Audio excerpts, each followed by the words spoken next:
Hey, Jojo.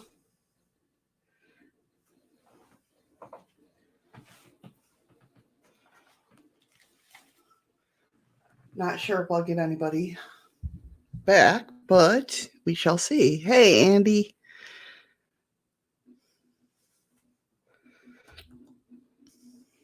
What's up, guys? I'm back. Give me a second to put everything out there again, if it'll let me. Yeah, it's not going to let me. Oh, well.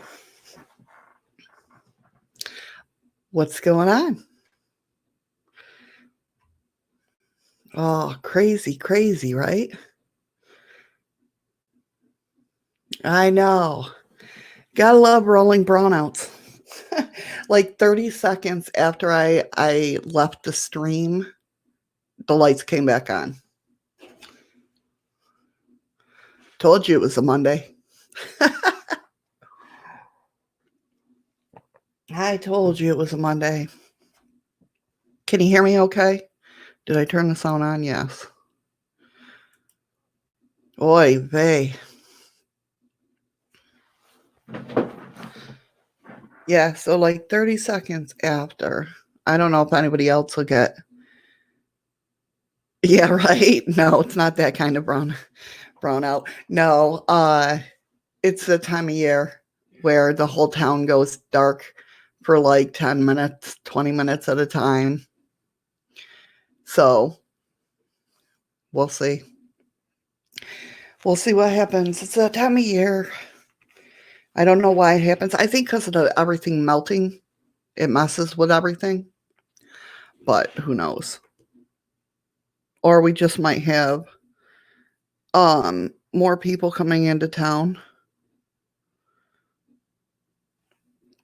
So hopefully I will see if anybody comes back.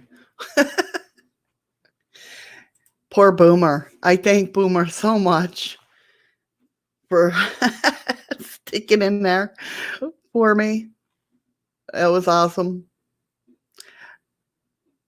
I hurried up and got on my phone. I was trying to get in with my phone, but since I don't go live with my phone a lot of the times, very rarely, I have to put in, go get the confirmation code and everything like that. So it was like, ugh.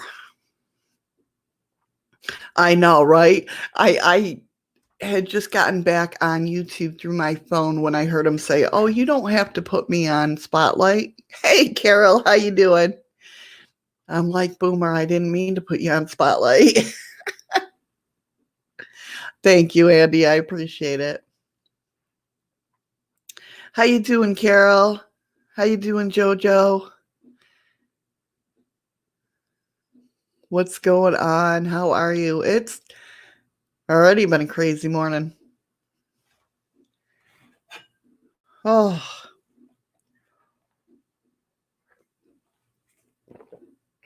so at least I got my back up to where, the paranormal stories or stories. Thank you, Ron, for the ice cream. Thank you so much. How are you, Ron? Oh, well, welcome. Welcome from Brazil. That's awesome.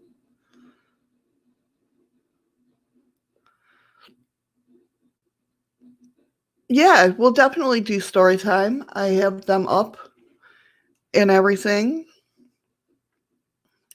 So, what a crazy, crazy morning. I can't share out my tweets because my last tweets, because I use my stream deck. So my last tweets that I sent out, I can't redo them because I just sent them. So, you know. So whoever comes in, I guess. We'll get to storyline or story time. Look, I'm already having problems, right? So it's like I said, unsettling stories about supernatural shit that has no reasonable explanation. And like I said, they're short stories. Um, I guess I'll just go ahead and start. I hope everybody is well. Once when I was a little kid, I hadn't started school yet. My siblings and I were playing hide and seek. I hid in one of the bedrooms between a bunk bed and the wall. It was the corner hiding spot. I just sat in the corner, waiting to be found, back to the wall, bed to the left, and wall with a window to my right. I didn't have anything covering me, so if you looked in the corner, you'd see me, right? Well, apparently not. I remember that multiple people, siblings and parents, had looked into the corner but never said they found me, so I just kept sitting there. Eventually, my parents called the police. They could not find me. I came out after a while, confused as to why no one found me and wondering why the police were there. To this day, my family, myself included, joke that I can turn invisible. Hey, Blue. Welcome back. Welcome back. Hey, Steven. Welcome back.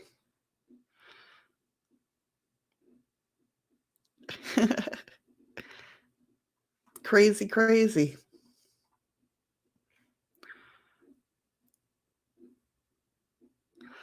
Sorry, guys, for earlier. Gotta love rolling brownouts.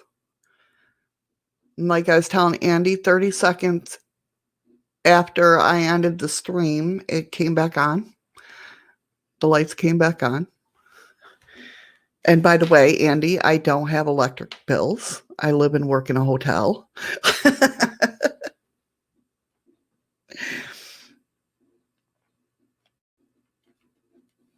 Wow, nice win, guys. All right, story number 2. I have an old TV my parents bought way back in 1986 when they were living in Germany. When I was little, that TV was retired from the main family room to the basement TV, and my bedroom was in the basement. I very clearly remember waking up in the middle of the night frequently and randomly for years and laying down on the couch in front of that TV. It would turn itself on and play music for me so I could fall asleep on the couch. As I've grown older, from place to place, it's done other things. Turning on full screeching static when my toaster caught fire while I was in another room, or dramatically turning off and not coming back on when I've been awake for too long. Weird shit, really. I don't know what's up with it or inside it, but there's something in there. And it's my oldest and loyal friend. That's weird, right?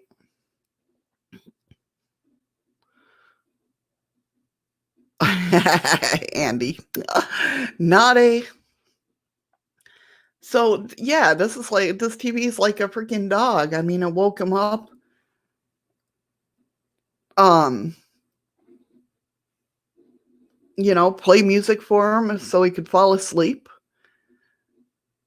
Hey, Carol, how are you?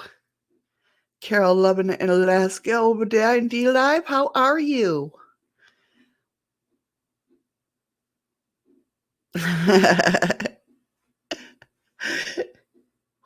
So yeah, I mean, coming on full screeching static when his toaster caught fire to warn him.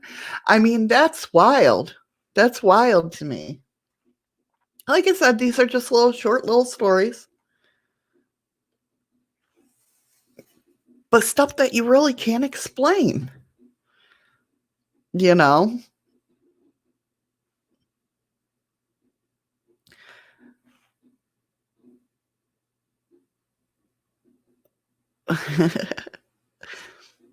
So number 3, my randomly assigned college roommate and I felt a deep connection the moment we met for the first time. We were inseparable right away as we had never been strangers. Months later, we randomly find out that our mothers were pregnant at the exact same time in the same city in a country that neither of us are originally from.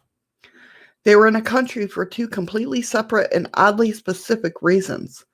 So we're not talking your ordinary beach vacay. She is from the US and I am from a European country. Up until that point, there had been no overlap in our lives except for the 9 months our pregnant mothers unknowingly lived on the same street in a foreign country. A couple of weeks prior to giving birth, they both moved back to their respective countries. It's been 10 years and she's still one of my friends. That's odd. I mean, it's cool as hell. I'm doing good. How are you, Jojo? Yeah, I hear you, Carol. Um, we just had a rolling brown out here. Hey, Freaky Geek, what's going on? Poor Boomer was up on my panel and I went, bye-bye. So this is a restart, redo over, I guess. So today we're just doing little short stories, unnatural, you know, things that occur or have occurred. Yeah, it's a little chilly here. It's got that yeah, Boomers of the Moon show. It was for a little bit, right? Boomer was my main host.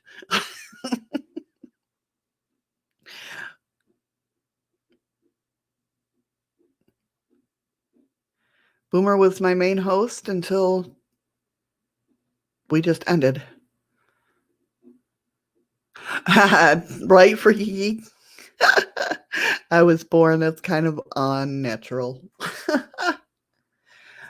Another story is this happened about 6 years ago. I was working customer service for Sprint and I was living with my girlfriend at the time. I woke up one morning and checked my phone.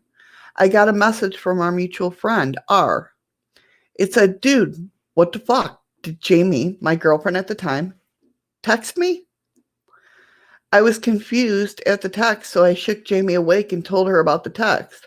It took her a few seconds to find her phone. It was on the bed. She was sleeping on it. We looked at our message history, and it was a bunch of gibberish, random letters, and numbers. It looked like the keys were pressed because she was laying on her phone. In the middle of the jumbled mess, however, it said, we have company. Perfectly typed, perfectly spaced. It freaked us the fuck out.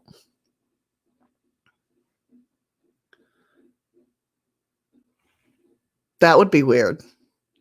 You know, you get all the jumble and message, the JB, blah, blah, blah, blah, and then all of a sudden yeah, that would creep me out. That would creep me out. My stepfather shot himself in the hand with me in the room. The bullet glanced off the wall, 2 mirrors, and came to rest in our kitchen, where the police found it. I was talking to him while he was cleaning his gun. Next thing I know, there was a deafening bang, glass shards are flying, and I'm staring at a bullet coming towards me at eye level.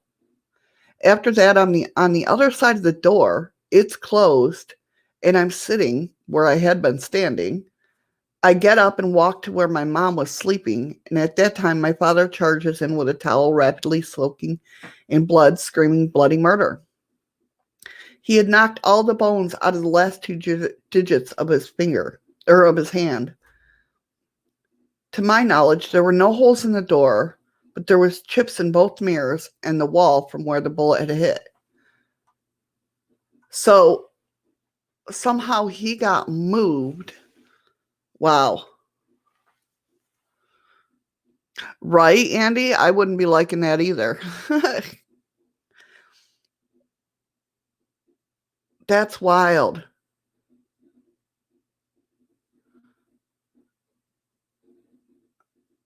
So it sounds like, yeah, somebody definitely moved him, put him on the other side of the door, closed the door, and made him sit. Yeah, that's true. If it ain't your time to go, it ain't your time. That's wow. I couldn't imagine going through that though. Like, what the hell just happened? You know what I mean? It's just one of those things where you're like, well, Another story is when I was a kid, I was putting on gel in front of the mirror. My bedroom door was locked, and when I finished, I tried placing the lid back on the jar with my sticky gel fingers. I dropped it and hit my foot, and it slid under the bed. I was like, fuck. And I dried my hands with a little towel. Then I was bending over to pick up the lid from under the bed, and it slid back out on its own. I didn't panic or anything, but I did look under the bed, and there was absolutely nothing where it could have bounced back off of. Also, by the time I reached for it, it wouldn't have made sense either. It's not scary or interesting story with poltergeist activity and humanoid characters, but I always think about it. What was it? What pushed the lid back out? I could never find an answer. Yeah, that would freak me out. See, I'm not scared of like spirits or anything. Like I said, I'm used to having like shadow people move dart across the. It's unnatural things. Like, I mean, don't get me wrong. If something went flying, it would definitely make my hair stand up. You know what I mean? Um, but something little like that would get me definitely, because that's where my scientific brain would be like, what just happened? How is that possible? You know, what made that do that? When we were kids, I cut my own hair. Thank you, Ron, for the 2 ice creams. My goodness, thank you, Ron. Brain freeze. Yeah, it kind of does, doesn't it, Andy? But yes, Freaky Geek, I cut my hair, I think a week ago, maybe? I don't know. Somewhere in there. I don't know. I get that hair up my ass, and I was just like, gotta cut my hair. Yeah, exactly, Carol. It would make, I think it'd make anybody jump, definitely. Because you sit there and analyze it. And I get where, there's some things that I remember where even though it happened when I was little, I still analyze it in my brain. That's okay, because usually I have my headphones push it back, so you wouldn't have noticed. Hey, Patrick, how you doing, hon? Welcome, welcome. We're just having a short little story time here. We're doing some of these unnatural stories, I guess, or things that happen. Right? And it's becoming the Gestapo. That's funny. That's good to hear, Patrick. Good to hear. You guys missed it. I was live earlier at my normal time. Had a brownout. Boomer was on panel, and all of a sudden he became Boomer of, as Andy put it, Boomer of the Moons.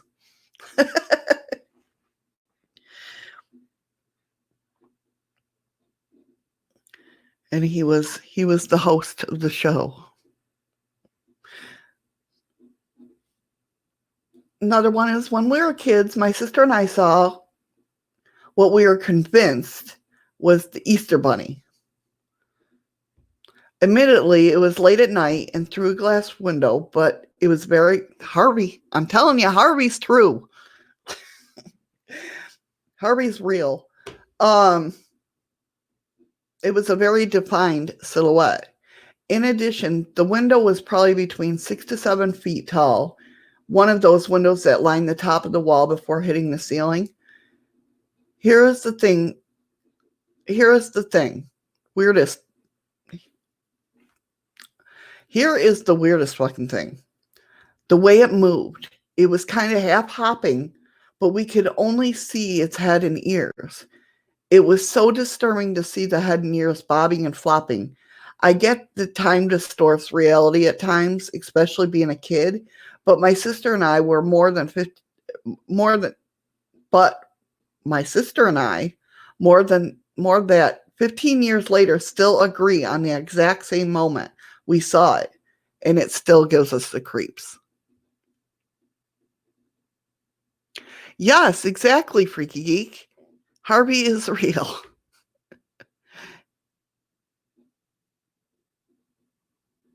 Got you, Ron. No problem. No problem.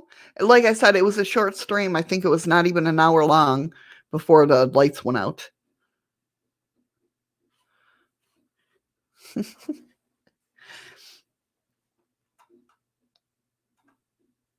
But have you guys ever seen anything like that? That you can't, I mean, these people swear to God it was the Easter Bunny, but it was just the head and ears bobbing. Can you imagine just seeing it? That would creep me out. I don't like unnatural things. I don't like. Oh my. Thank you so much, Carol, for the lemons. Holy crap. Thank you. Oh, you're so sweet. Thank you so much. I appreciate that. Green screen gone wrong, right? That, oh, I couldn't imagine seeing that as a kid. That would definitely would have stayed in my head, yeah. Who don't like you, Patrick? What are you, the Easter Bunny?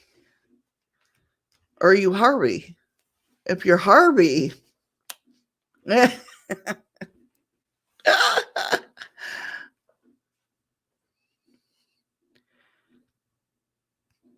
aw, thank you, Carol. You're so sweet.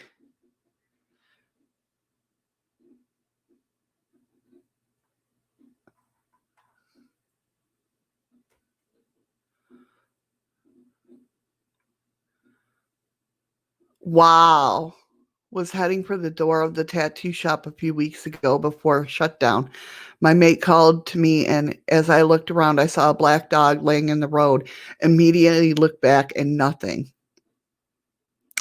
Oh, Patrick, you're funny. That's wild. See, yeah, like things like that. You sit there and wonder. I mean, I know we have the power to hallucinate. I mean, I don't know about you guys, but when I was younger, I was naughty and I skipped school. My mom left because I skipped school and I was like in this little field that was by our house waiting because I knew my mom was going to be leaving. It's not like she worked or anything like that at that time, but I know that she left to go to my aunt's house or whatnot. So, um, so waiting there, she finally left and I broke in the house with a screwdriver because I knew how to do that. And I remember being in the house and I swear to God that I saw my mom pull in the driveway. Swear to God, just as I'm looking at my light, she was pulling in the driveway, right? I went and I remember running to my bedroom and I hid between the wall and my bed. So, hoping that she was going to get something and like leave or something. I don't know what I was thinking, but I was scared to death. I was very scared to death. And for like 10, 15 minutes, I laid there and I didn't hear anybody like open the door or anything. And then like I went out there, creepingly went out there. So no, just in case. And she wasn't in the driveway. So I mean, things happen like that.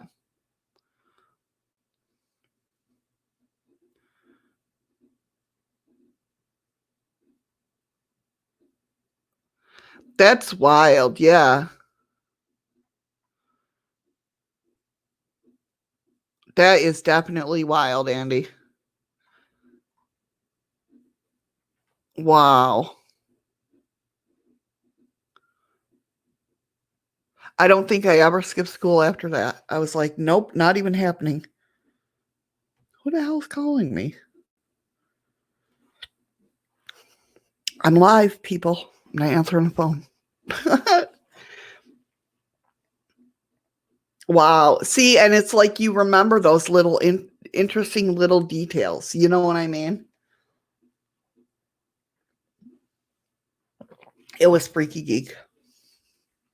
Or it was Harvey. He was a shapeshifter.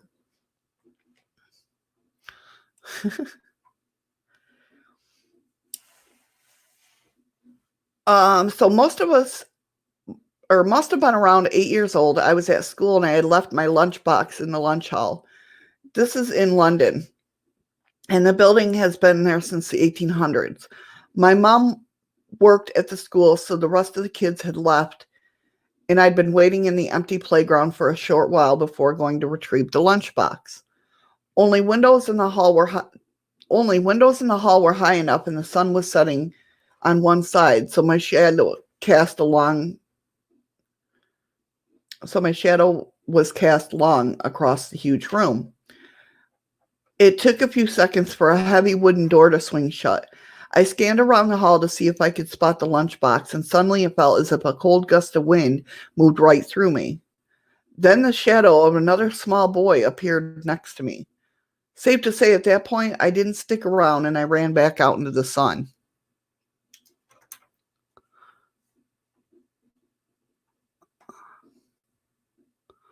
On a base in Nova Scotia, while on patrol, we saw a creature 10 foot tall, the firing range, dark brown fur, and face like a gorilla, but not. It ran off in the woods. Definitely a Bigfoot. You saw Sasquatch. That was, I mean, I would take that as that. Wow. That's wild, Patrick. That's very cool. Now, was it watching you guys, or don't you know, or just to like turned and saw it? You guys see the new Geico commercials with the Bigfoot? His name is Daryl. Oh, that's so wrong, Andy. That's so wrong.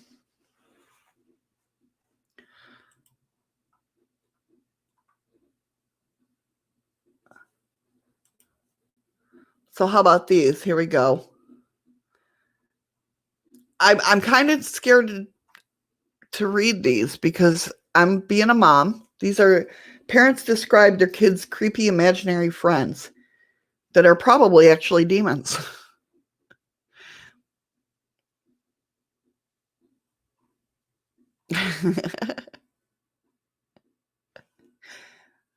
um, One was, my son from the age of 3 always tells me about the creeper man who lives in my mom and dad's bedroom. He brings it up after he visits them. I made the mistake once of asking what he looks like. My son said, "Oh, he doesn't have a face."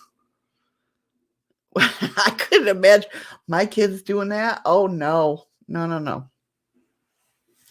Another one is, a parent of one of my students told us at a meeting that she was concerned because her son, who was 7 years old, talked about an invisible ghost who would talk to him and play with him in his room. He said the ghost was called the captain and was an old white guy with a beard. The kid would tell his mom that the captain told him when he grows up his job will be kill people, and the captain would tell him who needs to be killed. The kid would cry, and he says he doesn't want to kill when he grows up, but the captain tells him he doesn't have a choice and he'll get used to killing after a while. That would be creepy. That would be creepy. I know. Same here, Carol. My kids never had imaginary friends. Thank God, because, oh my God.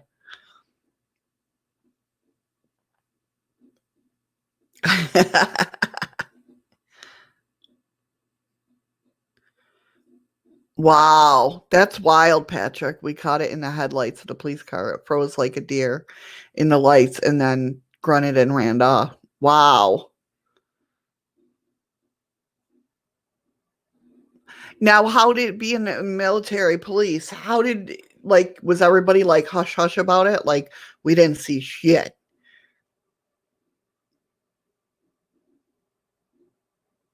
You know what I mean?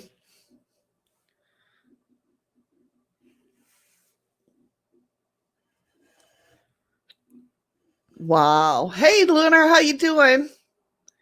What's going on? How you doing?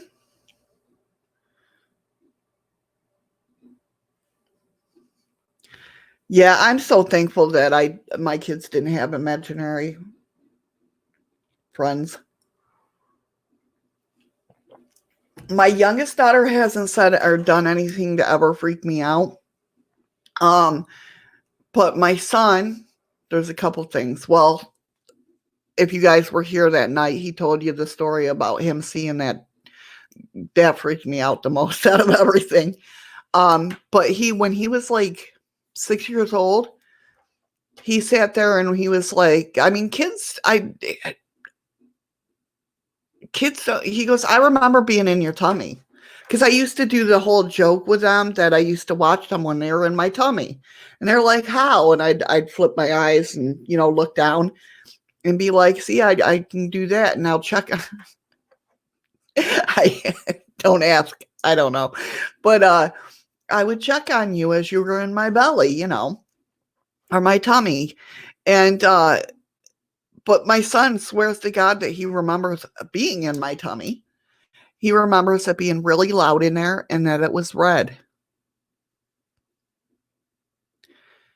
And then my oldest, the only thing that she really ever, I wouldn't say it didn't creep me out, but it was a weird thing, is because I'm not Italian, but my family is. Where I grew up. Yeah, Carol, it was odd when he told me that. um Hey, Renman, how are you? Thank you for the follow. Thank you so much. How you doing? Um, I'm doing good, thank you. Welcome to the stream. Yeah, so my whole family where I grew up was Italian. All my cousins are Italian and all that. So like my kids called my mom Nani. And, my dad would have been called Nanu. And I remember after my dad had passed away, been gone a couple years, I had my oldest, and she sat down. She was sitting down towards the wall, going up, Nanu, up. Now, she had never heard that before because a lot of, the Italian, that's okay. That's okay. You're still welcome here. And if you don't understand anything, please, feel free to ask. So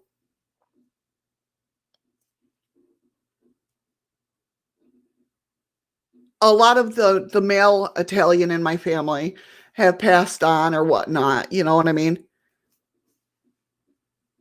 Yeah, there you go. See? That's one of the things with my son too, because he's going to be a daddy in June.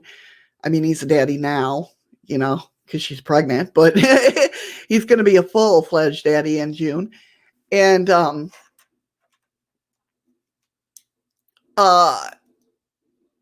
I like that heart. That's pretty cool. I'm not doing the chest right now. Don't come in and ask though, okay? It's no problem that you did right now, but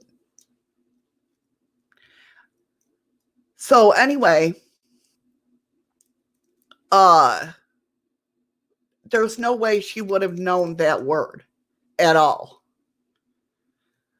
So how the hell did she know that word? You know what I mean? That's the only thing that my kids have really done freakishly. Oh, thank you so much for the lemon, Carol. Thank you. I appreciate it.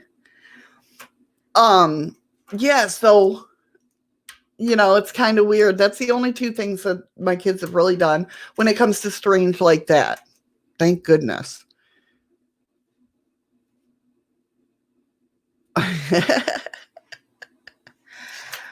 All right, so the next story is the little ghost girl. When my daughter was 3, she had an imaginary friend named Kelly who lived in her closet. Kelly sat in the little rocking chair while she slept, played with her, etc. Typical imaginary friendship. Anyway, fast forward to 2 years later, the wife and I were watching the new Amityville, the one with Ryan Reynolds, and our daughter walks out right when the dead girl goes all black-eyed. Far from being disturbed, she said, "That looks like Kelly." So Kelly who, we say. You know, the dead girl that lives in my closet?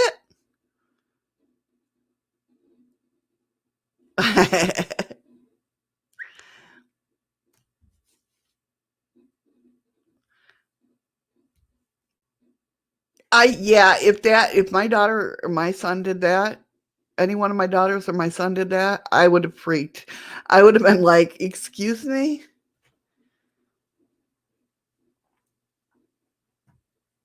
Yeah, roses have a different flavor. You can't make lemonade, you know. What do you want, rosinade?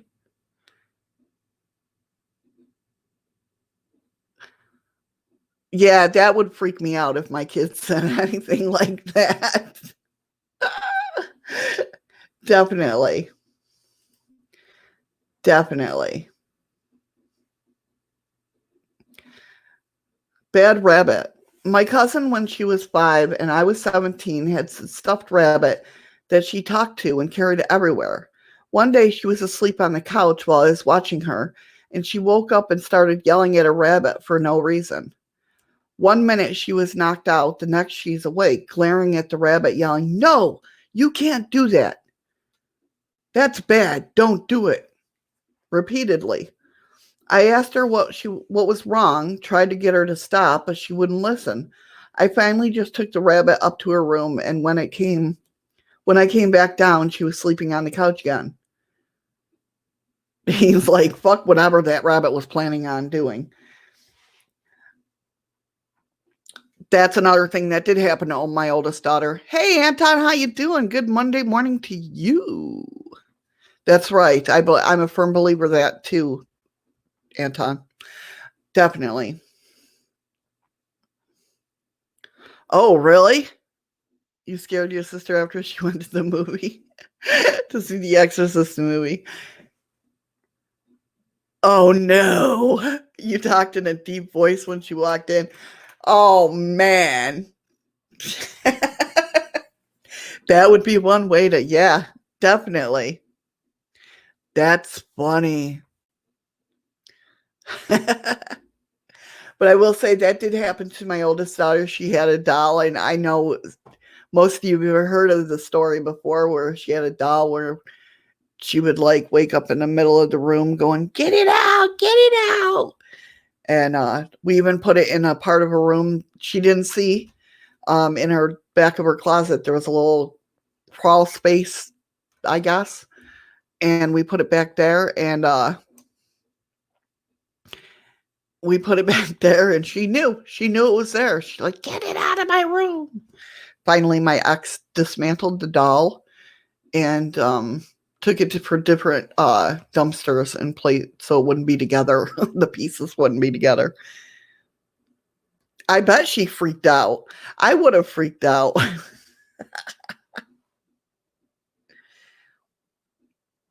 Yeah, I definitely would have freaked out. No doubt. Thank you, Blue, for sharing the stream. Thank you. Thank you. I appreciate it. Number 5 is Roger won't be around anymore. My little brother's imaginary friend, Roger, lived under our coffee table. Roger had a wife and 9 kids. Roger and his family lived peacefully alongside us for 3 years. One day, my little brother announced that Roger wouldn't be around anymore. Oh my, thank you for that lemon. One day, my little brother announced that Roger wouldn't be around anymore since he shot and killed himself and his whole family. I don't know if he remembers any of this, but the genuine lack of remorse was very disturbing.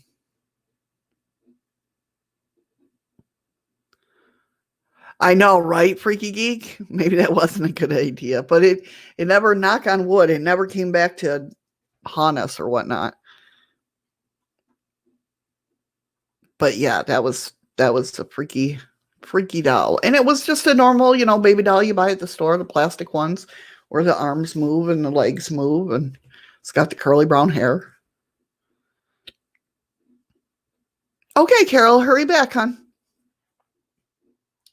A boy in the tree. My folks' farm sounds surrounds the cemetery, and my dad and my niece were walking down there. My niece, she was 4 years old at the time, looks up and says, "What's that boy doing up in the tree?"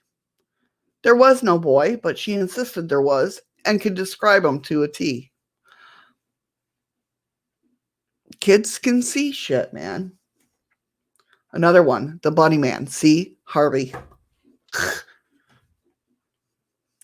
When I was 16, I babysat twins who were in the 3rd grade at the time. They always spoke of a man in an Easter bunny costume,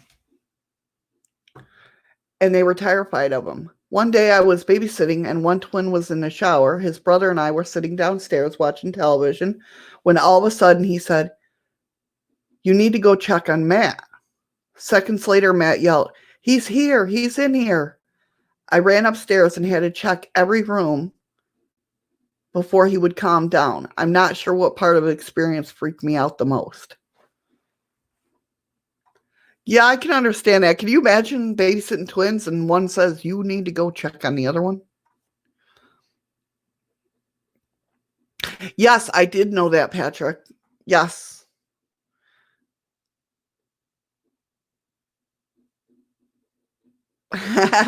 That's why a lot of haunted dolls are the older dolls because they're just doing their job, right? Yes, but yeah, twins are freaking out. I love I love talking twin. It's like it's so wild, you know. And they usually have that language that only those two can understand. It's pretty cool to me. It's interesting.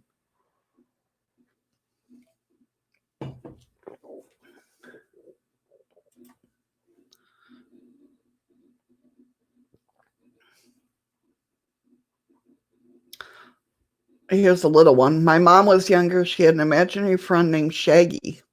When she finished with Shaggy, she chopped him up and put him in the fridge. I don't know what I would think of if my mom came and told me that. All right, Andy Herbeck.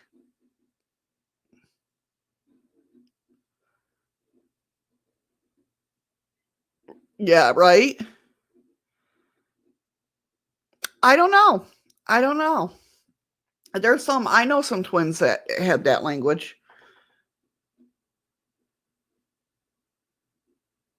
I mean, think about it. If twins are one soul in two different bodies. Hey, Fast Guy 2, how are you? Welcome to the stream. If twins are two souls in one, or one soul in two bodies, right? That's why they can usually tell if someone's hurt, the other twin is hurt or needs help, or, all that good sort of fun. Good. Good to hear you're doing good. That's true, Patrick. Yeah, that's true. Yeah, usually the opposite, I've noticed. I mean, I don't know a lot of twins in my life. I know some, not a lot. So this next one is called Smash Daddy's Head. When my brother was just learning how to talk, he grabbed one of those small toy hammers and crawled under the sofa where my dad was sleeping. Then he leaned in close and whispered one of his first sentences. Smash Daddy's head right into his ear. Hurry back, freaky geek.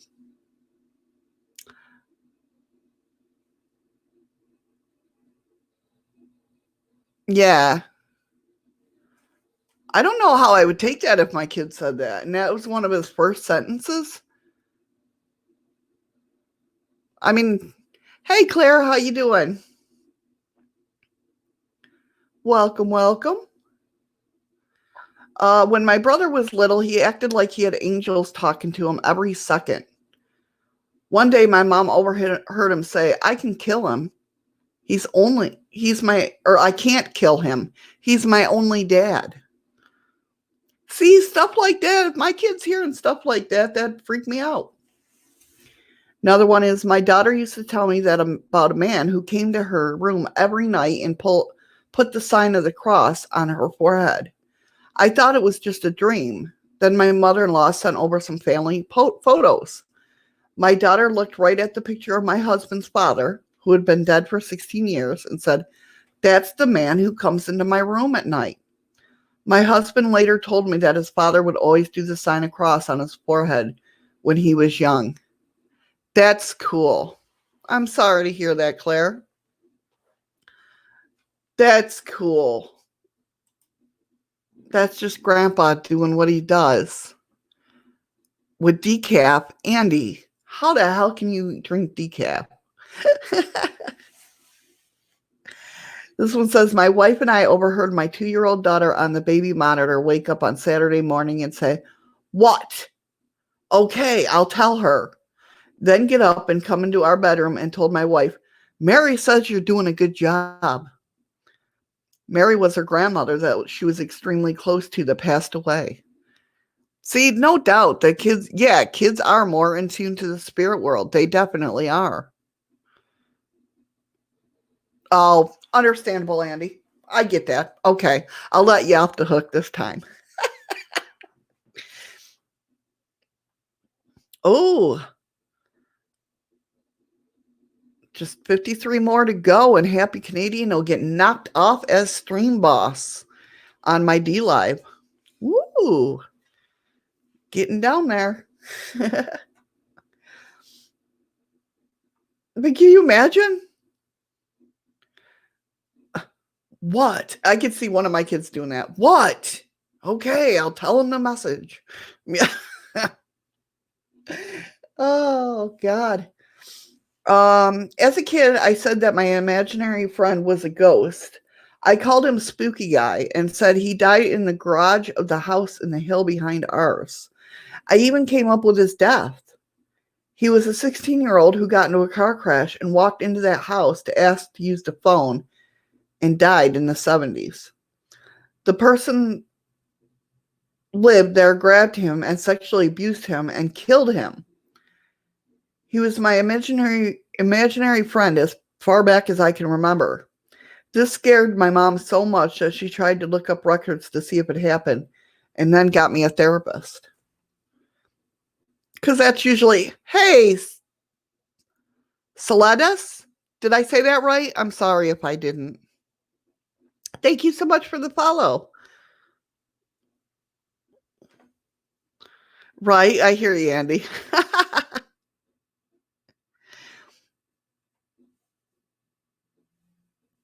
Yeah, that's definitely creepy.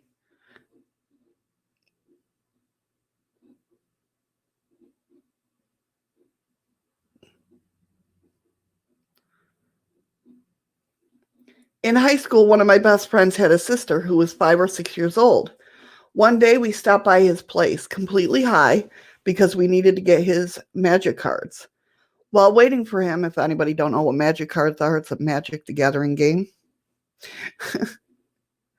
um, while waiting for him to come downstairs, his sister came to me and said, Icy told, thank you so much for the lemons, Carol. Thank you. Um, while waiting for him to come downstairs, his sister came in to tell me, or came up and said, Icy told me to ask you if you know when you're going to die. I laughed nervously. Morbid question, right? But I knew all about Icy, her imaginary friend. I even helped her draw a picture of him once. So I played along and said, no, of course not. No one knows that. Hopefully when I'm very old. The girl shook her head sadly and said, no, Icy wants me to tell you it'll be tonight. And with that, she just walked away. That is, yeah, that would, welcome back, Carol. That would be crazy. That would be crazy. Yeah, don't come into my stream and asking for donations, sir. Thank you. Thank you for understanding. So, yeah, that would be creepy. I was 17 and babysitting a friend of the family's 6-year-old. Yeah, let's try that again. I was 17 and babysitting a friend of the family's 6-year-old. He had been in bed a couple of hours, and I peeked down to check on him. He wasn't in bed, and when I opened the door wider, I saw he was standing in the corner facing the wall. Creepiest thing ever. I asked him what he was doing there, and all he did was turn around, smile, and put his fingers to his lip to say, shh. I asked him again what he was doing, and all he says is, leave us. It is the punishment. Oh,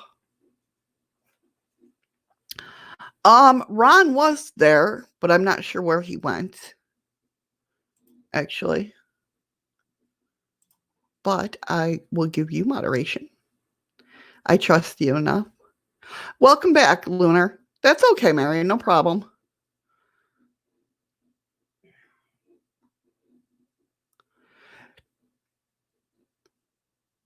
No, she was talking. You're welcome, Carol. My pleasure. She was talking, Andy, over in D Live.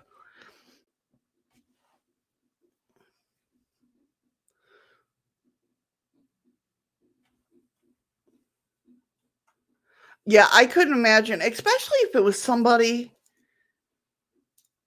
I was babysitting their kids, you know what I mean? And they said something creepy like that. What, Andy?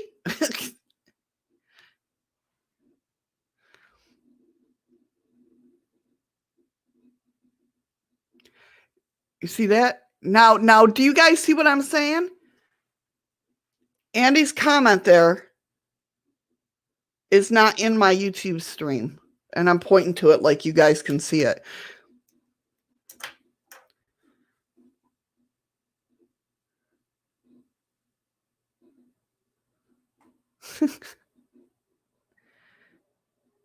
Okay, no worries, Carol. Actually, the thing is I trust you guys. Do you know what I mean? I trust you guys to. It's at your guys' discretion.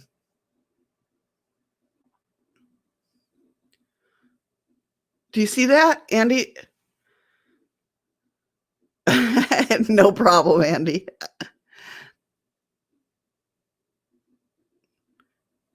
No, that's fine.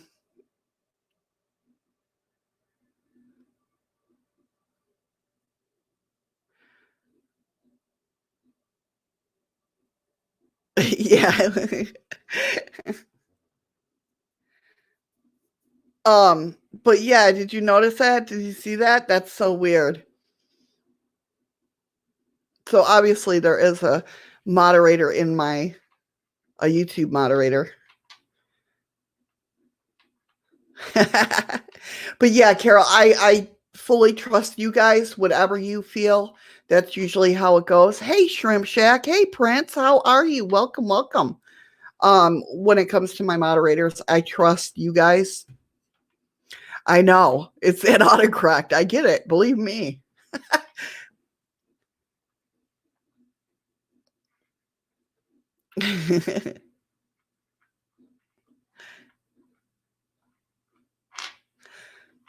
Okay, so on to the next. This one's called Keep Kicking. I don't know how it is with D Live, to be honest with you, Prince Charming. I really don't know, honestly. It might be even 16 because of the fact that it's a gaming channel. I don't know. I don't know how D Live works. I'm not that caught up with it. Um, but I'm sure I could find out for you.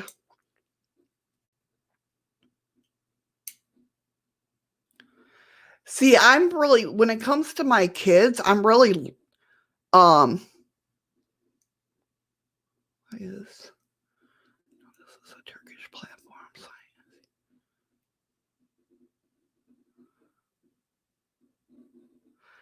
I don't know, Prince Charming. That's something you're gonna have to ask like a guardian or even like Keith.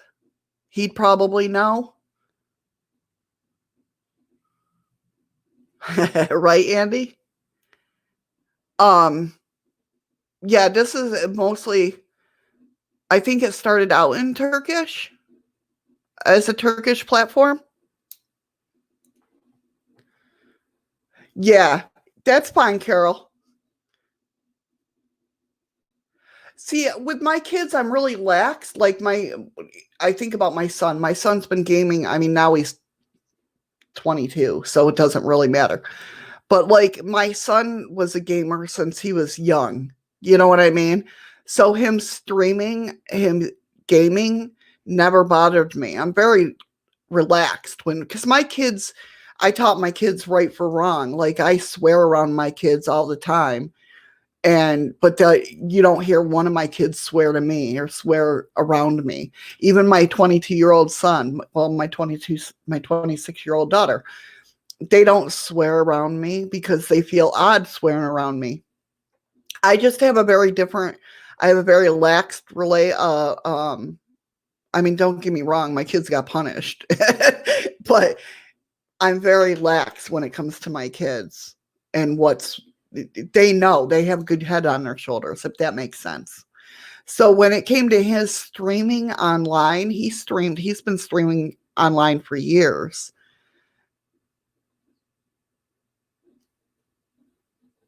No problem, Ron. No problem. Well, I can't say my son was 5 years old when he was streaming. I don't even think he had an Xbox at that point.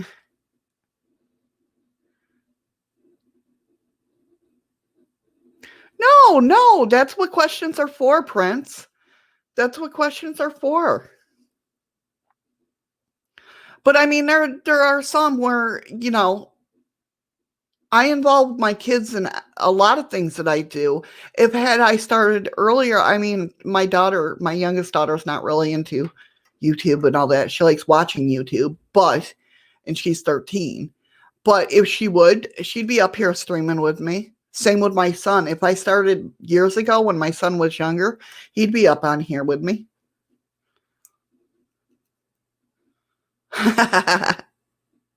There you go. I like that. Oh, I'm so stealing that. Oh, I keep wanting to do. Oh crap! It's not going to let me because I'm not on D Live. I'm on OBS.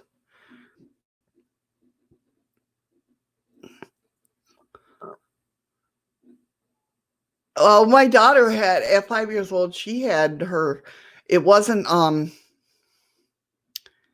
hell was it? One of those kid games. Not like with the frog, but another one.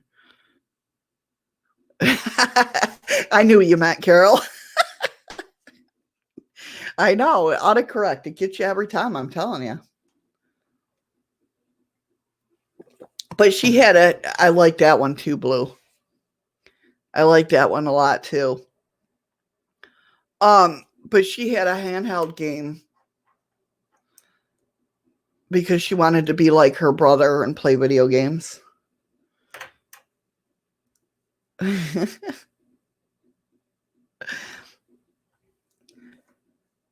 So this one's called Keep Kicking. My grandfather had a camp on Lake Dering in North New Hampshire when I was a kid. One day when I was 6 or so, I fell off the dock and into the water. I couldn't swim.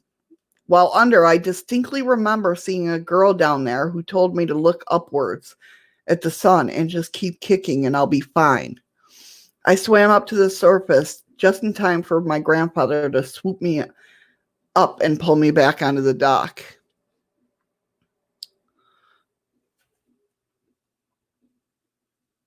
But are those like guardian angels? Do you think?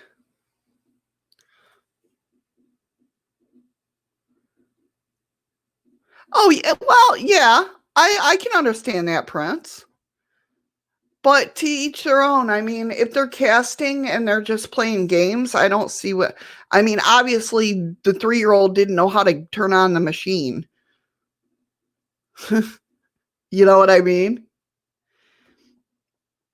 But I don't know. I don't know what the rules are for DLive with that. I don't know how like lax they are.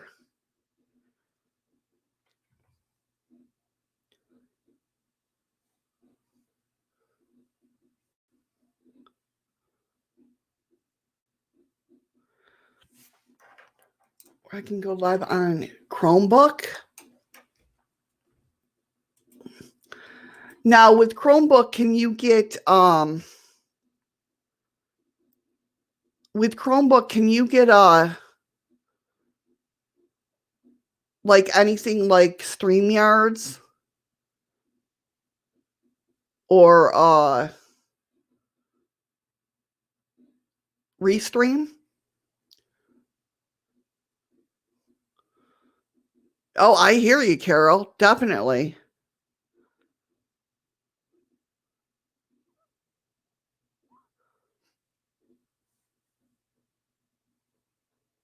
Pascal, can you? I don't. I'm not familiar with Chromebooks.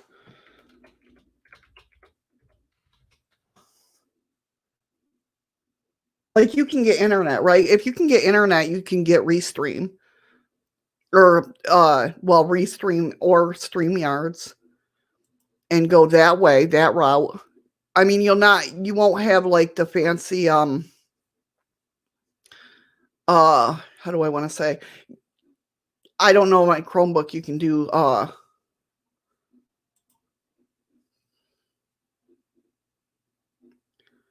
welcome back, Freaky Geek. Chromebook you can do OBS, but you can definitely stream through Restream or StreamYards. StreamYards is a browser-based stream platform, I guess. So try that. And here I can even type it in the chat so you know what I'm talking about. Restream and StreamYards. As long as you have a browser, one of those two should work for you. Because they like StreamYards. Thank you for the lemon, Freaky Geek.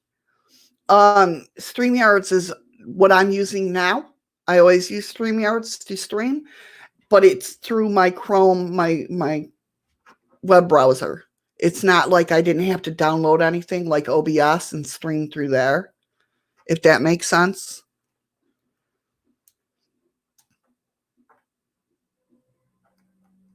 So hopefully that helps, hon.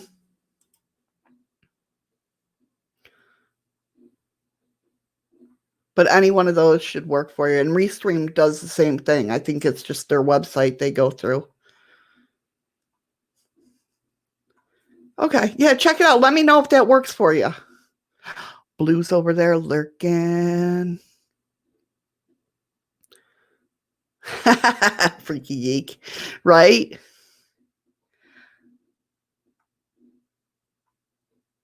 When my boy was 4, his imaginary friend would sit in the corner of the room when you switched off the lights on and off with red glowing eyes. My friend, that is not an imaginary friend.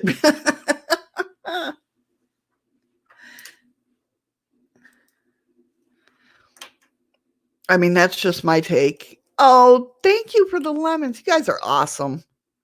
You really are.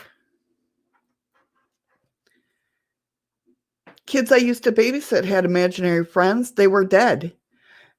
One had no head, and one was an old lady. They were both bloody. The one with no head had insides sticking out of his neck. I didn't question him about them because screw that.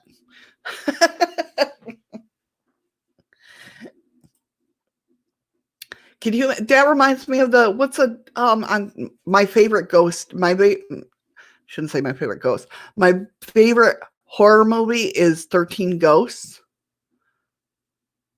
And that's what it reminds me of is the glutton The mom and the little boy. Well, like little big boy. That's what that reminded me of when I was reading that.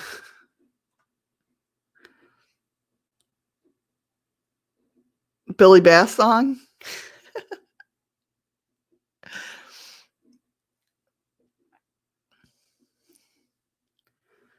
When my niece was about 4, she had an imaginary friend, which I don't remember the name of.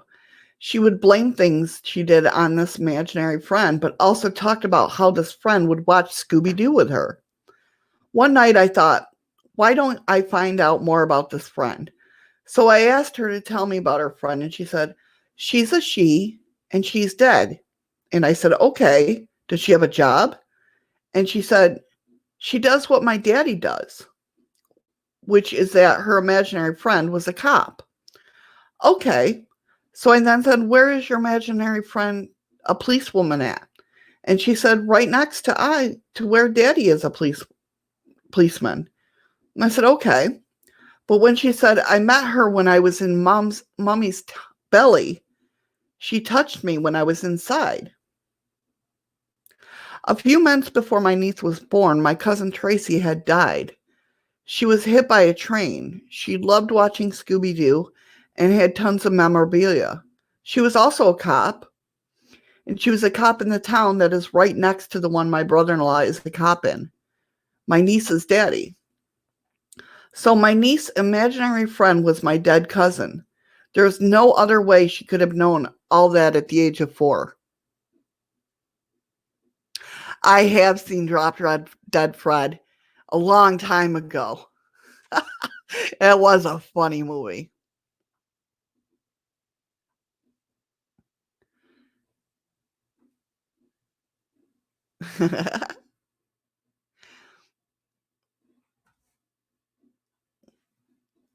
Yeah, can you imagine? I mean, getting all this info and you'll be like, and it hits you that they're talking about somebody you know. That's, yeah, that's a little freaky. When my kid was 4, we were watching a docu on the Titanic. The scene was a picture of the schematics of the boiler room, and the camera panned from left to right over the plans. He pointed out the TV and said, that's wrong. The boilers were on the other side, and I was right here. And he pointed to a small space in the boiler room. That's where I was, and that's why I don't like water now. Oh, yeah.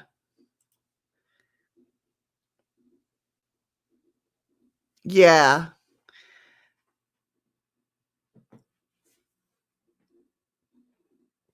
I don't even know what to say to that.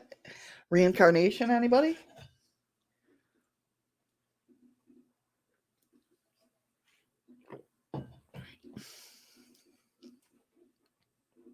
That's wild. Yeah, that's wild that he pointed out and he's like, it could have, freaky geek. Either that or he went down with the Titanic. Yeah, that's wild.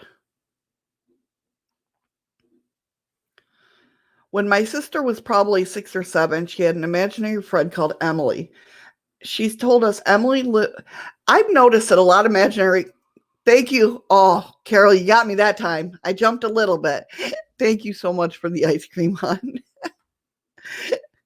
A lot of imaginary friends are called Emily for some reason. When my sister was probably 6 or 7, she had an imaginary friend named Emily. She told us Emily lived in her closet, wore an old black dress, and had long dark hair, and was the same age as my sister. My sister played with Emily constantly. My parents started noticing that my sister was acting weird, just sitting in the middle of the room whispering to Emily quite a bit and acting like a lot more distance towards them. I remember a very specific day, my brother was walking by her room and my sister was sitting in the middle of her room. But she turned around and hissed at him. He was scared shitless. He told me it didn't even look like my sister.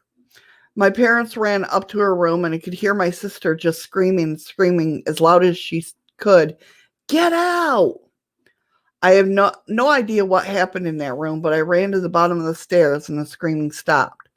I saw my parents holding my sister, crying their eyes out when she was sobbing, and she was sobbing as well. I've asked her about it today. She's 24 now.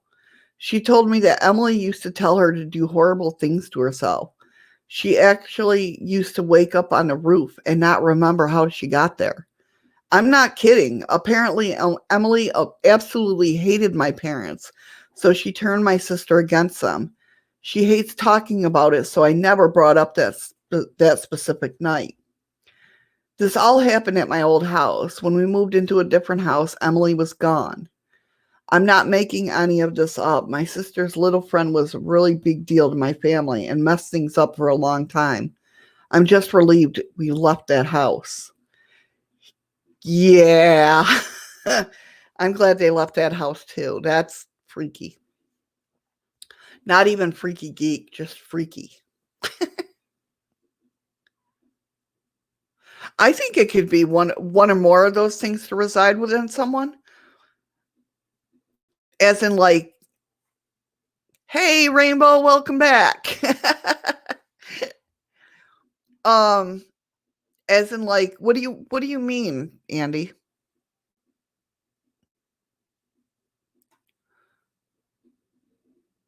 Oh no, don't be sorry, Carol.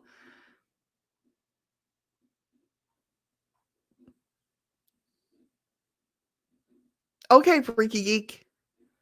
Hurry back.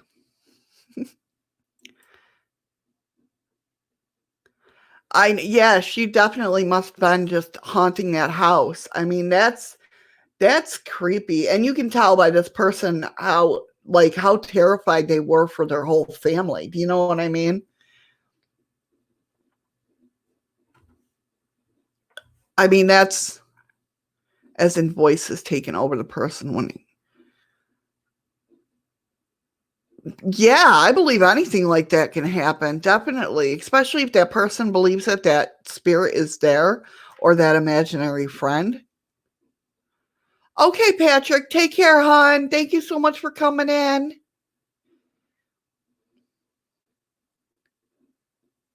Yeah, definitely crazy, Carol. Definitely. That's definitely wild. You're welcome, Andy. Yeah, I definitely think it's possible, though. When my younger brother was around 4, he had an imaginary friend named Victoria Meadowbrook. He told us that she was the prettiest girl ever and that she floated above his bed at night.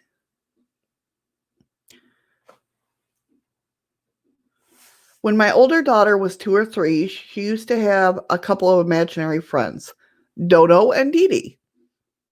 They were typical imaginary friends. She would talk to them and play with them and tell me about their lives.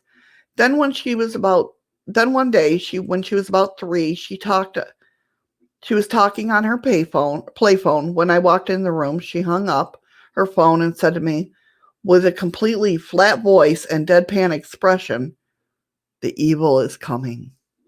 That would no. No, if a 3-year-old sat there and said, "The evil is coming." I don't know. Thank you for sharing my sticker, Blue. Um, yeah, I don't know how I would take that. I don't know how I would take that if my 3-year-old said the evil is coming.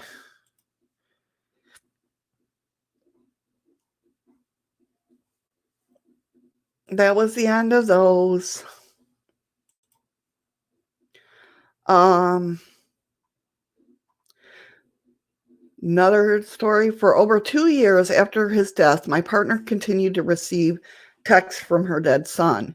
The texts arrived on an average of at least once a week and usually moments she felt at her lowest. The texts were mostly the same: love you, see you soon. This phenomena occurred with 3 different phones my partners had over this time. Her son's phone was kept in a drawer at his sister's, and the chip It was chipless and no longer working. I definitely believed that. I mean, I it's not the first time I've heard people getting phone calls from deceased loved ones.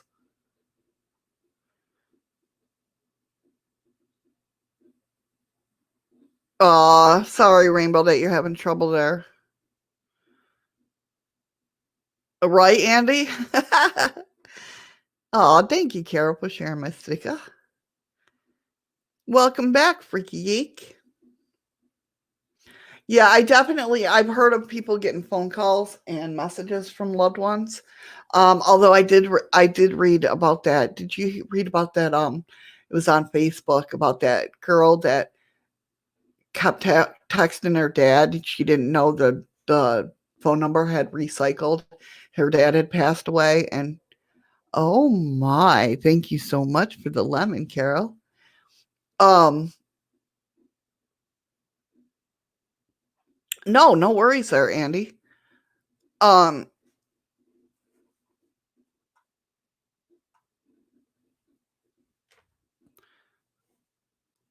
but she thought she didn't know the phone number had been recycled, and this one guy kept reading her text. He was like an older gentleman, and the day she graduated, I think it was, he finally sent a text back, and it was just a good story. It was a feel good story where she, text her dad, "Hey, Dad, today we did this," and stuff like that to keep in touch. It was her way of keeping in touch with her dad, and after he passed, and then this, on the when she graduated, the guy explained to her that he didn't want to text back, or he didn't want to ruin it for her, that her dad's phone number had been republished or whatnot, but he did want to say congratulations on graduating, and I know your dad would be proud of you. I mean, it went on for a long time, and it's just so cool. It was a very good story.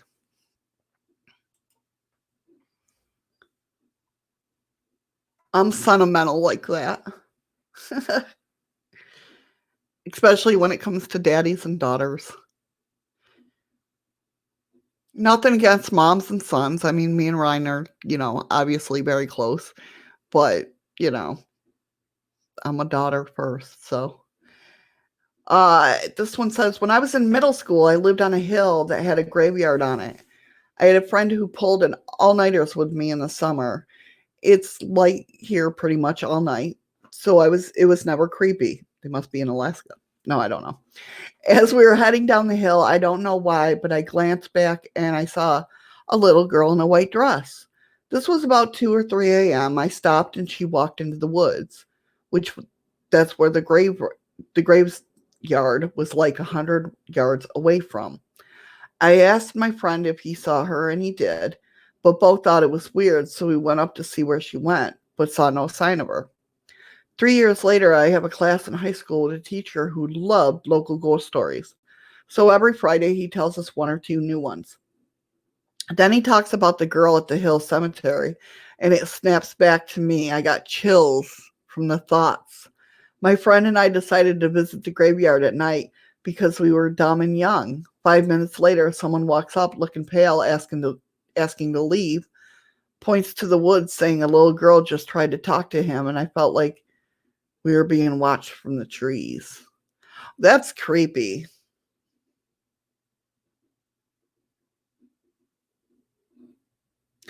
That is true, Andy. That is true. Yeah, it was, Carol. It's a nice feel good story. It's very sweet. Hey, Steven, welcome back.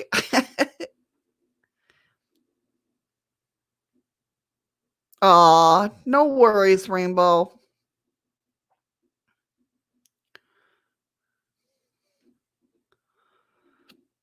Right, Rainbow?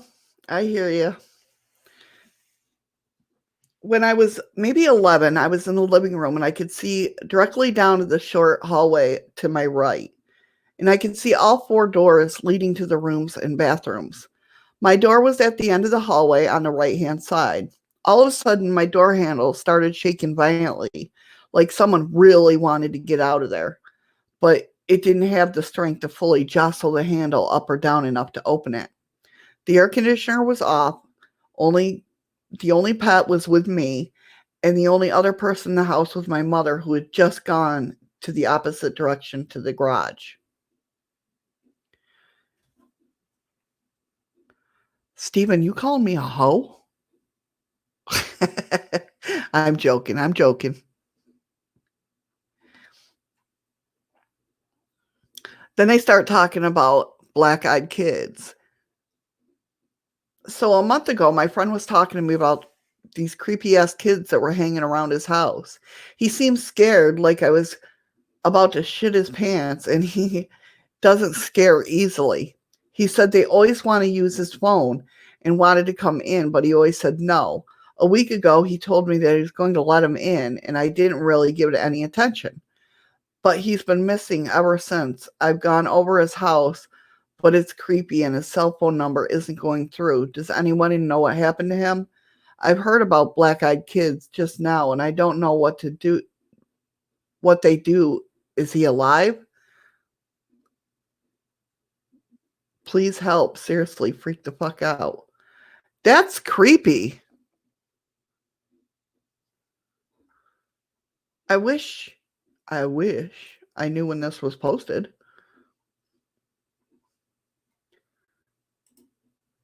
That's creepy. I'm just like at a loss for words there.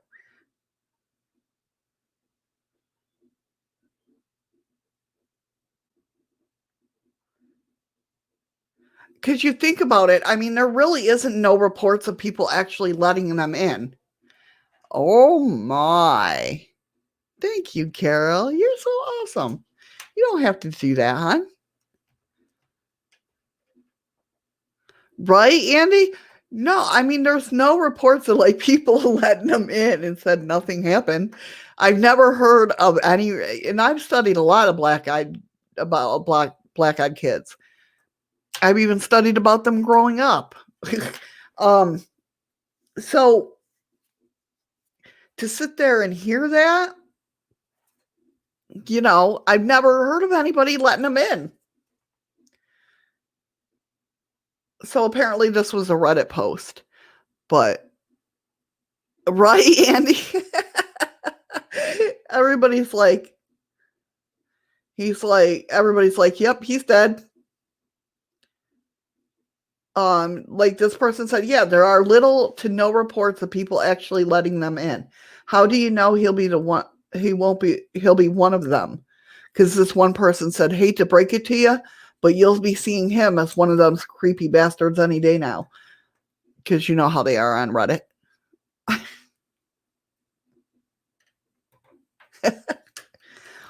I want to know though. I don't want to know enough. Let me put it to you this way. I don't want to know enough to where if a black-eyed kid came to my door, I would let them in. Because I know for a fact that I wouldn't let them in. Right?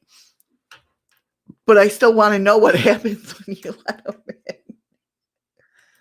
So if anybody of you guys, ever run into one, if you want to let them in and let me know what happens, I'd really appreciate it. I'm just kidding. Don't let them in. Holy crap, that's way too.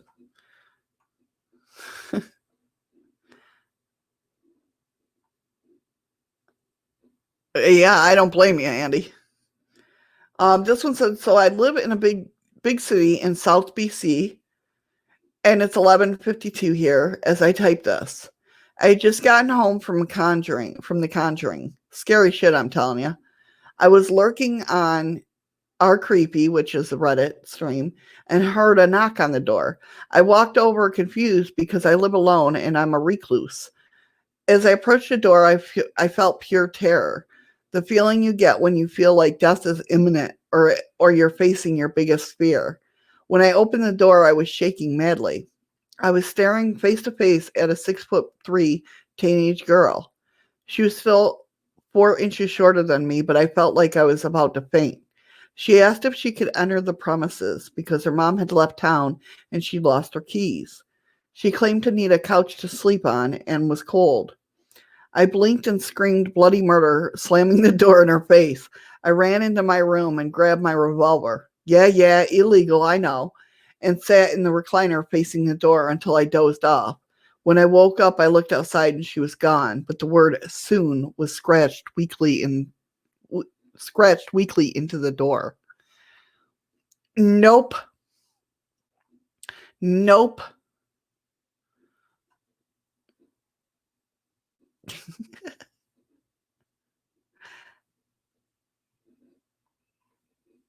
Yeah, right. Run into one driving.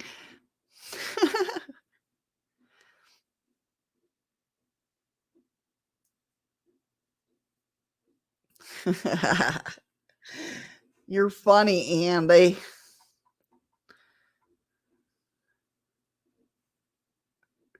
Yeah, nope, for sure. Exactly, Carol. My thoughts exactly. They're on my balcony. Let me tell you about a little about myself. I'm in my early 20s. I just moved into this apartment and tend to live a very private life. I don't even have a Facebook account. I work during the day at a grocery store. Okay, so I'm walking up my flight of steps to get to my apartment, and I hear these kids laughing, and then I heard whispering. It was kind of late, so I thought it was weird, but I just ignored it and walked into my apartment. I live on the third floor. I was getting ready to open my balcony door, and it was really muggy in my apartment. I walked over to the door and I pulled my blinds, and two kids are fucking staring back at me. Sorry for the F bomb, but I'm still shaking. I screamed and backed away, smashing my leg into the table. They're both in blue jeans, and the oldest, he was taller, had on a green shirt with white stripes, and the younger one had a button-up light blue shirt. The oldest the oldest one touched the sliding door. Hey, miss, can you let us in? The younger one just kept looking around. I still just stared at them. I was finally able to say, "How'd you get onto my balcony?" I walked to the door and noticed how excited the older one got when he moved closer to the entrance. Can you let us in? I wasn't thinking. I unlocked the door and then looked up. Their eyes, you guys, their eyes were black. The entire eye. I quickly locked the door and told them I had to call the police because my door was jammed and I couldn't unlock the door. So I called the police. The oldest boy pleaded with me the entire time to let him in. The police arrived about an hour ago. They came in and walked to the balcony. They opened my balcony door there and they looked down and saw two children and they were running to the parking lot away from the building. So the police took a report and said they had to have had help getting up there and they would question the neighbors.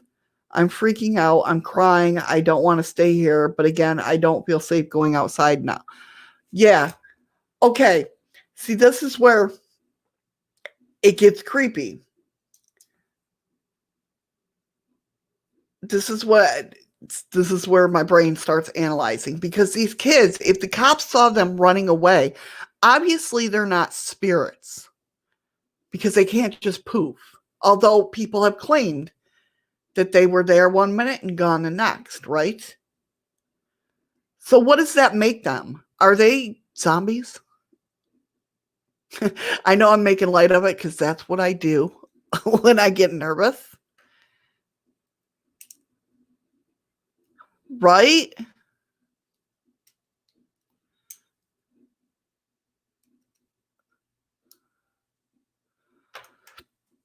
I mean, see, that's where it confuses me.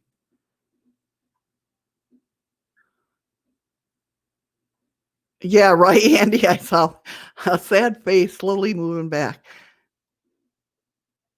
The kid slowly bouncing over the hood of my car. Black-eyed kids slowly bouncing. I know. They are something. Yeah, they have physical. See, that's what I wanna know. But that's freaky. So they had to run and get down. So what the hell are they? They have physical form. They just couldn't poof. Hmm. And if we want to know what Shadows will be doing the rest of the day, she'll be probably, after she takes a nap, probably researching the hell out of this again. I don't know, Carol. It could be. Could be. See, she brought it up. Carol brought it up, aliens. I did not bring nothing up about aliens today.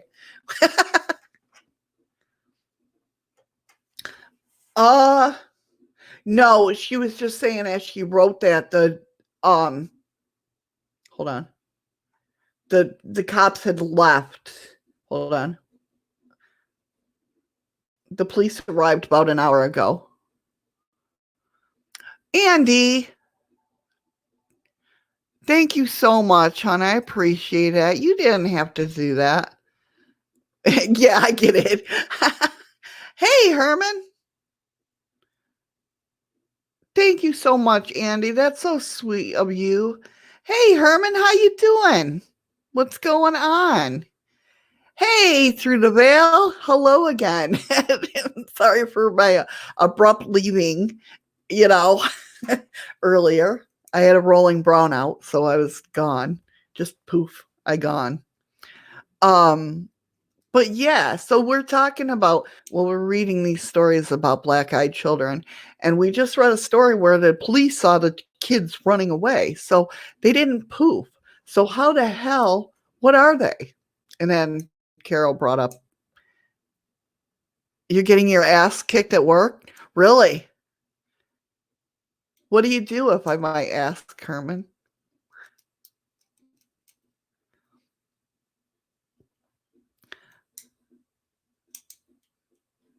I wish I was getting my ass kicked at work. I would be. No, it's only April.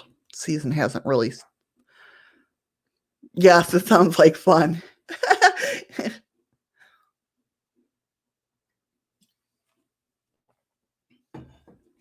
Makes the day go by faster, though, right? Oh, okay, cool. Very cool. Am I flashing you again? Woohoo!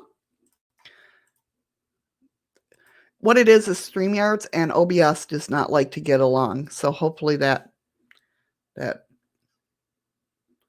fixed it up.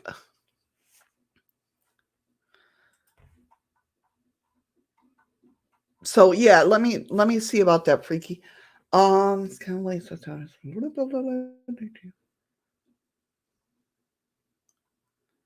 the police arrived about an hour ago. They came and walked in the bed. They opened the door. I think because they were writing it after it happened. Did she say when this all started? I'm in my early 20s, blah, blah, blah. Work at the grocery store. Yeah, I think it was just because she wrote it like an hour after everything actually happened. If that makes sense, Freaky Geek.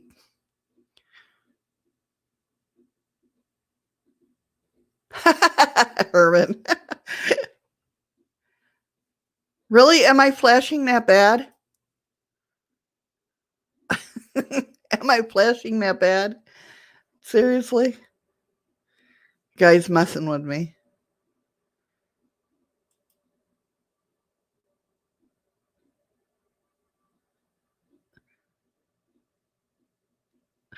No problem, Freaky Geek. Hey, you got questions? I try to find the answers. Oh, I'm fine on TP. Oh, okay. See how you guys went?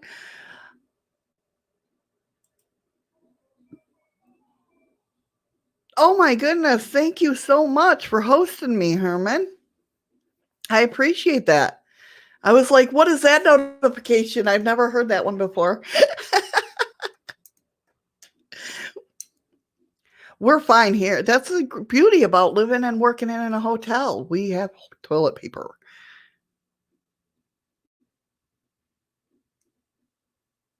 Really? Did it stop flashing?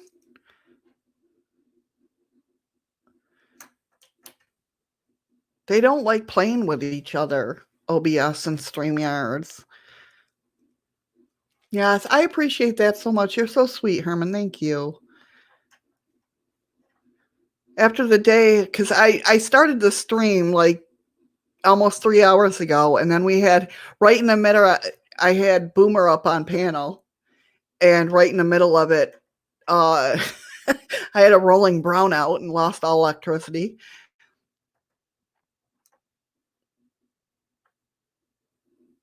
Right. See how I am? I ruin stuff like that, Herman. I'm sorry. See how I am? I'm a tease. I just flash a little, then I stop. Oh my God, really, Carol? I believe that though. It is Amazon. I mean, Amazon usually is, see, understand everybody that Carol's in Alaska like I am. She understands the whole shipping stuff.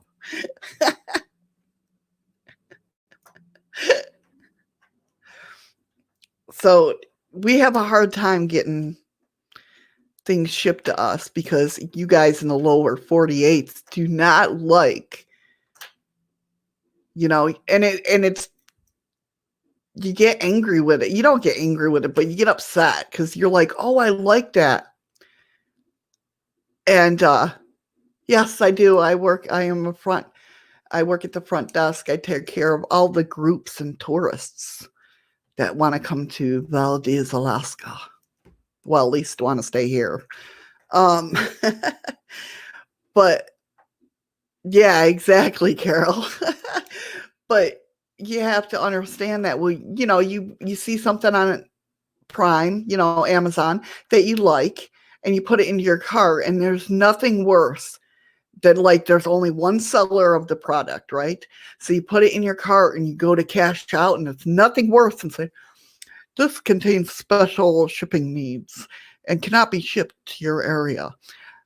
It is the worst. And I'm talking like clothes. Like, what kind of special shipping does that need?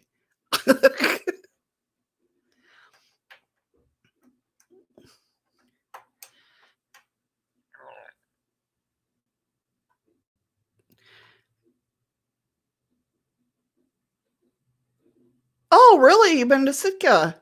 Carol's in Alaska too. That's why she's loving it. Oh, very cool. I've never been to Sitka. Well, I haven't been there yet.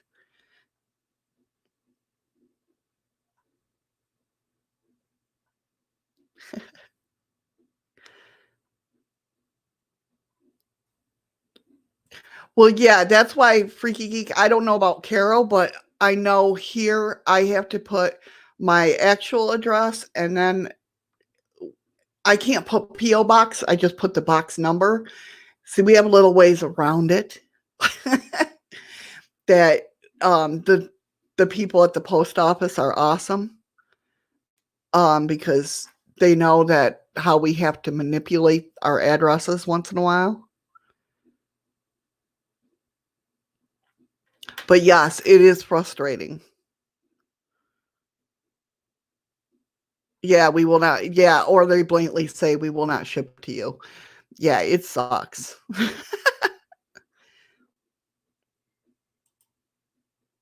Oh, that's the only thing. That's the only fast food we have in Valdez is Subway.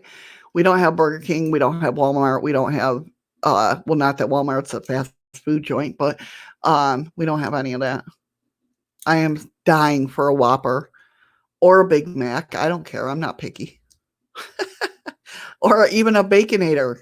I wouldn't mind that. Or Taco Bell. But I can't drive 6 hours. I can't, make myself think, oh, well, you can drive 6 hours to get it. Oh, really, Steven? Your dad used to be a shipping manager?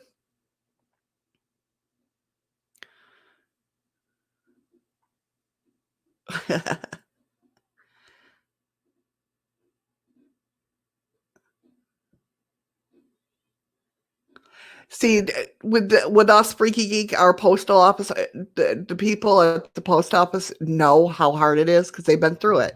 They live here too, right? So they give us a lot of slack. Not, they're very lax on everything.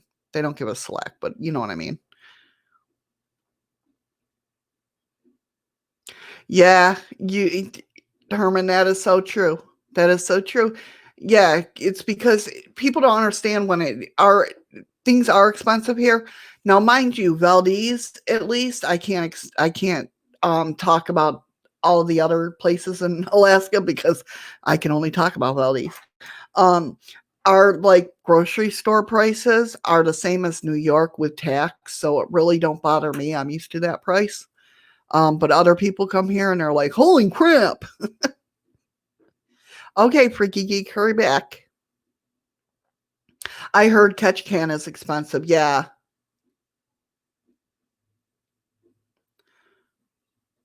it's easy. It's very easy, Herman. It's just you go to restream.io, I think it is, and sign up for an account, and then you can stream to multiple platforms. I pay for mine just because I stream to my Facebook too, my Facebook page. If I was just streaming to my Facebook, I wouldn't have to pay for it, but or at least pay lower price to it. That's true, Carol. Yeah, we do get paid pretty well. Yeah, they know us more than we know them. Like in our hotel, we have obviously the restaurant, the hotel, and we have a hair salon. I point to them like you know where exactly where I'm pointing to, you know. But and like one of the workers uh went to the hair salon and I didn't even notice until she came out that it was her. But she started talking to me like she know me forever and I'm like, "Wow." I mean, I knew she was the postal worker, but I didn't, you know, I mean, I don't know. It's not like she delivers, you know, cuz we have to go pick up our own mail, but um you know what I mean? But she and it was like, "Holy crap." But that's how Alaska is anyway, so it doesn't surprise me.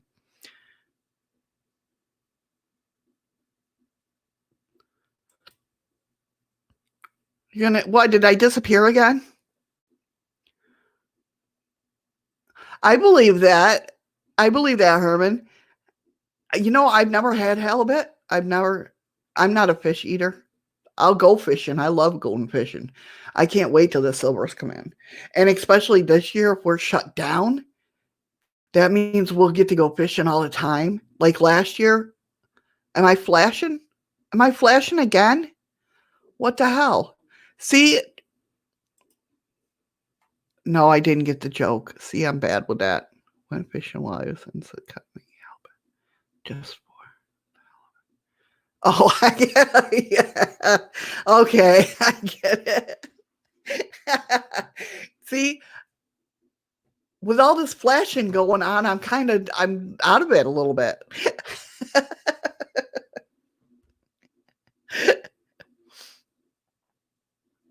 I don't eat I don't eat fish. The only fish I eat is cod or haddock in a good fish fry. Yeah, I get it now, Herman. I get it. I'm slow today. I listen. It's been a Monday,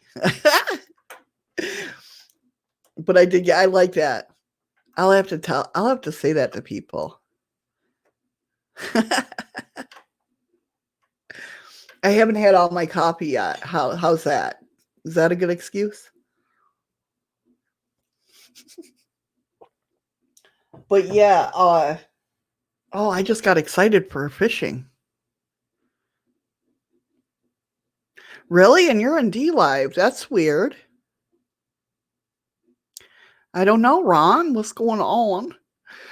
They're just like, listen, your Monday's screwed. You can't stream today. That's what it is. But yeah, now I'm all excited that I can probably go fishing. We didn't get to go fishing once last year. Nobody's talking. Uh-oh, did I get knocked off? I'll be pissed. Not really pissed, but no. Somebody say something, please. Am I still here? Oh, crap. Am I not still here? Let me put that over there. Oh, Andy. Okay. Andy's gambling. I see him gambling. Did I disappear?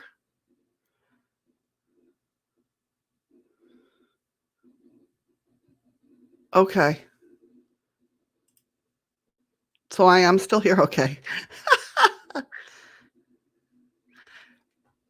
I know, I thought of that song. The song popped into my head. I can't remember what song now. Say something now. Oh, I can't remember the song. Just a glitch? Okay. I mean, I know we didn't have another rolling brownout because my lights are on. My computer's working. Oh, okay. All right. Whew. Scared me there for a minute. You never know. You never know. Yeah, I'm never just all here. I'm never. But that would be like a boring stream, wouldn't it? If I didn't bring all the weird stuff up, like paranormal and the aliens and cryptozoology and come on now. How boring would I be?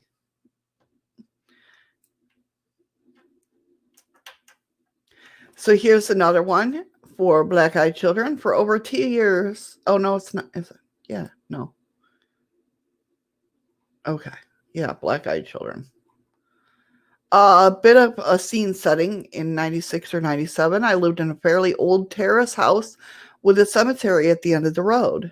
Cliche, I know, but it's an important detail. Nothing remarkable about the house or the area. It was just convenient for college. The aliens always do it.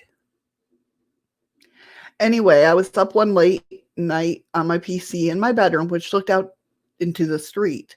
It was about 2 or 3 a.m. For whatever reason, probably to give my eyes a rest, I wandered over to the window and looked down in the road direction of the cemetery, although it was too far down the street for me to see.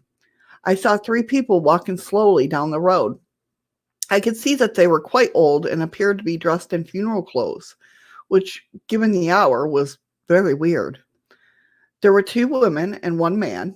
I put their ages around 80, and the women in the middle being I put their ages at around 80, and the woman in the middle was being steadied, guided by the other woman and the man as they came closer. I got the impression that she was upset. My first thought was that given their ages, she had recently buried her husband and grief had caused her to behave slightly irrational, causing her to try to be out near the cemetery at that hour. And the other 2 were friends or relatives trying to look after her and get her home. Anyway, it was interesting enough for me to carry on watching as they got closer to the house. Just outside the front of the house was a street lamp. I watched them as they made their way past, but when they got to the lamp post, they all stopped, and the upset woman in the middle looked up at me and grinned. Oh yeah, no, no. This is when things got weird. The grin became sort of a grimace. Thank you for the follow. How you doing?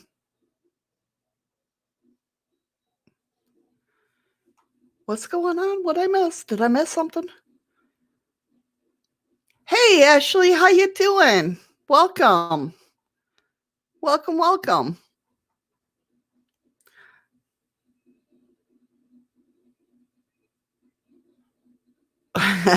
Right, Andy? Let's see.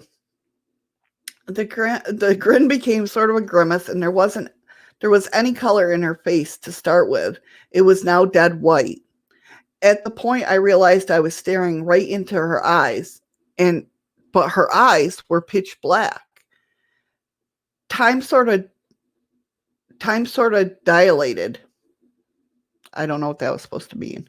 But if you ever have crashed a car, the final split second before you make impact seems to drag out as you process more information than normal in the time frame.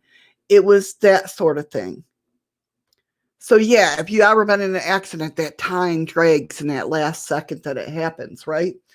I'm sure we only made eye contact for a second, but it felt like several minutes as my peripheral vision faded and I felt like I All I could see was two black holes in her face, drawing me in.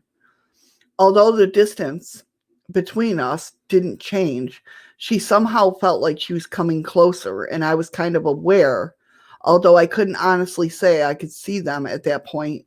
The two people with her were just continuing to look down at the road, as if frozen, but waiting for this woman to finish whatever she was doing.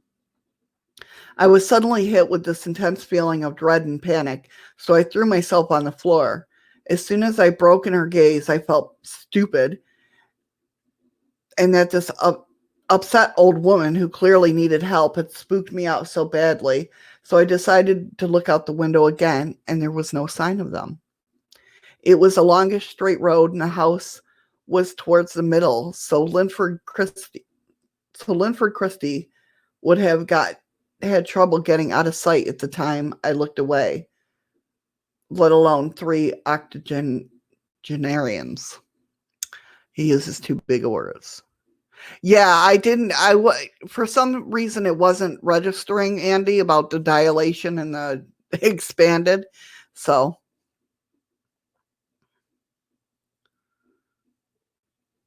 right. Oh yeah, the old woman with baby teeth. So that's creepy. That's creepy. I mean, can you imagine? See, and like I said, black-eyed children. That's why I did that video. Well, yeah, I kind of figured that, Andy. I knew what it meant. I just didn't, some big words get me. um, but that's why I did that. I have a video. If you guys go check out videos, I have the video of do they grow up? Black-eyed children, do they grow up? And I never heard this story before. This is definitely a new one, which I've heard a lot of them, but that's creepy. That's creepy. Survival story. I helped them once. Oh, this person helped them. Okay. Okay. Thank you, Andy. I appreciate that. Survival story. I helped them once. Never, ever, ever, under any circumstances, do it. I'm not sure what they do, but it feels as they're ripping your soul out. They get really close to you and you get amazingly drowsy. If it weren't for my girlfriend showing up mid-invasion and kicking them out, I probably would have been dead. I didn't even see the black eyes until I had let them in. They're getting smarter. Oh, hell. Welcome back, Freaky. Oh, hell. See, now we all know. So if you help them, they'll come closer and they feel like they're ripping your soul out. Oh, maybe they need souls to feed. See, zombies. No, that's brains.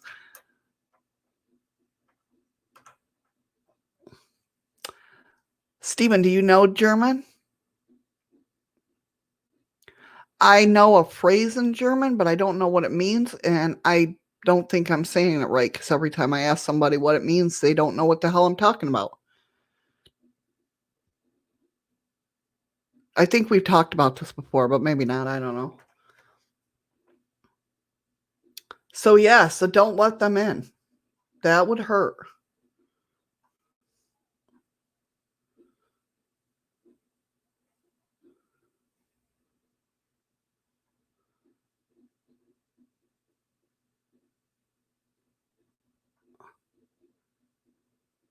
He told me to never agree to help them. This is a kind of long one, but I almost want to know what the hell he's talking about. Said it was a cold evening, not too far off of Halloween. I remember sitting in my room playing the original Sudoku. I know, that sounds good. I want barbecue now. Suikoden. I don't know what that is.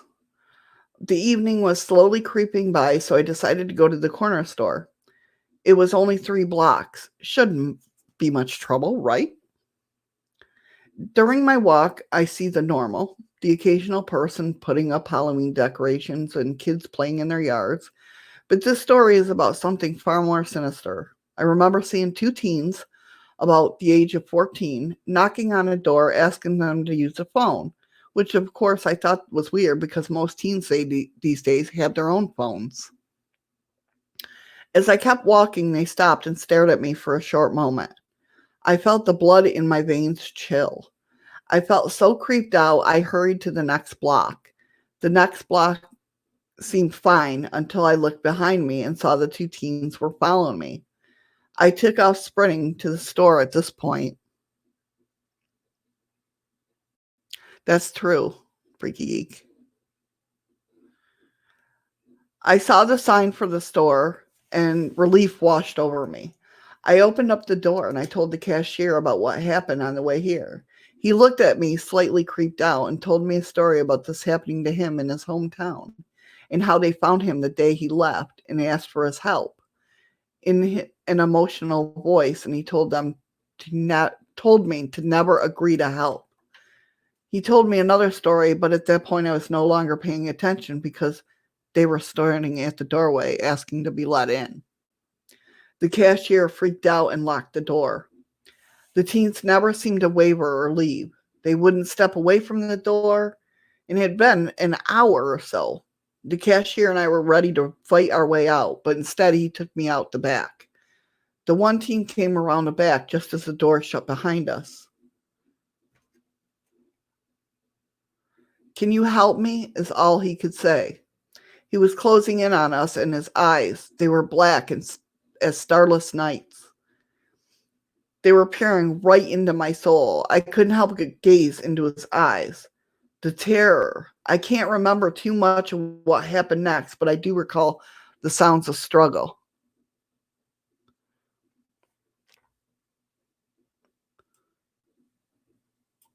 Crap.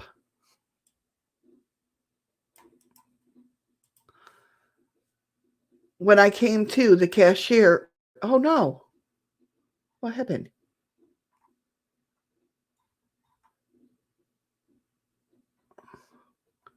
Oh, okay. When I came to, the cashier was struggling with both teens. He was calling out for me to help. I ran towards him, grabbed him by his collar, and pulled him between the two, and knocking them over in the process. I didn't look back until I was near my house. The cashier was gone, but the teens were still following behind. I ran into my house, closed all the blinds, and turned the music up. I got lucky that day, but I'm not sure how long I can keep it up out there. I can try to find and thank the cashier for saving my life that day, but he didn't show up to work after that. I asked his boss, and he told me he called over the phone and quit. He said he was moving. To this very day, I sometimes feel the fear of those eyes watching me as I drive to work. I sometimes will look out the window and I swear I see them watching from my house, but from a couple blocks away, waiting for their next chance. Definitely, it's got to change your life drastically when you see something like that, right?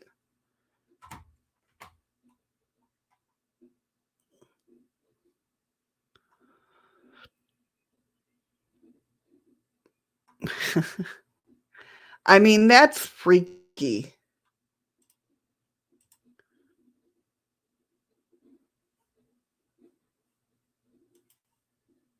Yeah. I mean, yeah, it would mess you up. Yeah, exactly. I mean, that's gotta, I couldn't imagine it. I couldn't imagine being that close to black-eyed children. Do you know what I mean? I really couldn't imagine that. Right?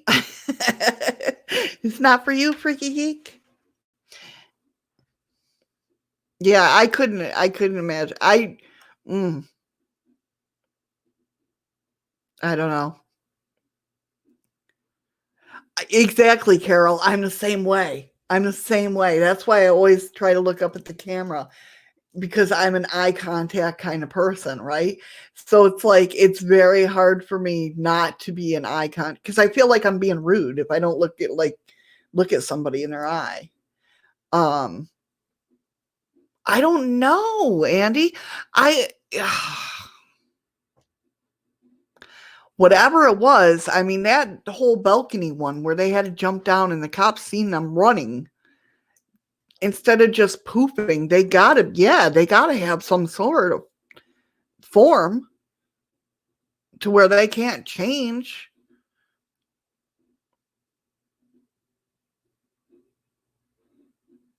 Really, Freaky Geek? Yeah, exactly. That's the thing. I'm the type of person, I'm a watcher. I watch how people react to things. I watch how I got a hair right there.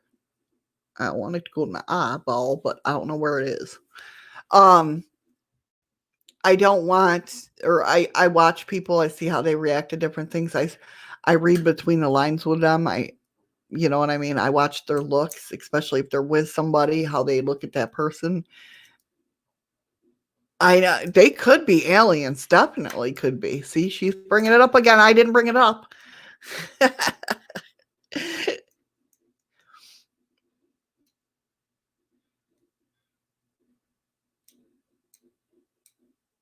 That's right.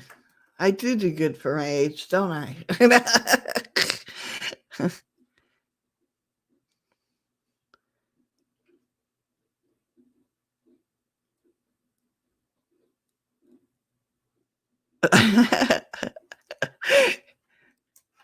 That autocorrect screwed you all up.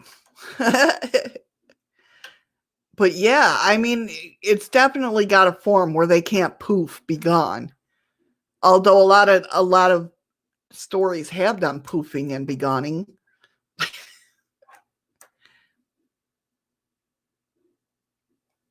So I don't know. It's definitely given me a lot. I got these stories from a thing called Thought Catalog, and boy, did they definitely make me.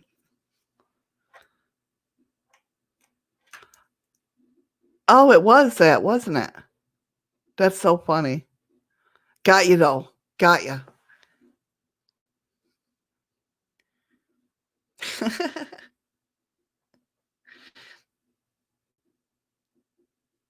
But that definitely makes me think now. Now I'm gonna have to research even harder. Get out my big old fat book of ghosts and goblins and all that stuff. Yeah. I definitely wouldn't want to come in contact with any. I know that for a fact. But like I said, but I do want to know. Well, now I know from that one thing, actually, one story there where the guy sat there and said, "Oh, thank you, Carol," that he felt like he was getting ripped apart by, or getting the soul ripped out of him anyway. So we kind of know how that goes. I don't want to feel that anytime soon. Take care, Freaky. Yeah, I was only going to be on it for a few more minutes anyway. Exactly, Andy. And that's the thing. That's the thing is I'm that person.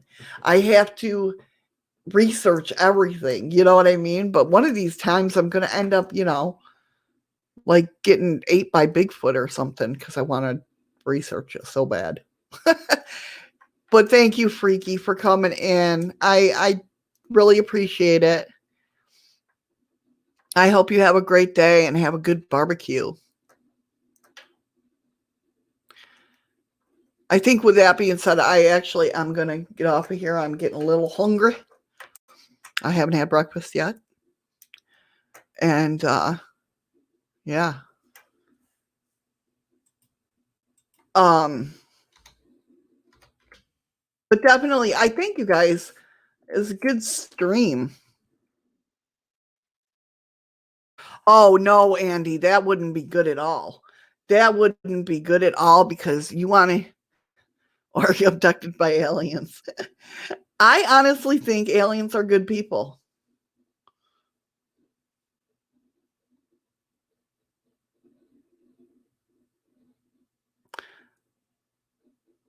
but that's just me. But yeah, walk into a busy shop and you notice in the middle of everyone that they all got black eyes. That would freak. Oh man, talk about screaming like a girl. I'd definitely be screaming like a girl.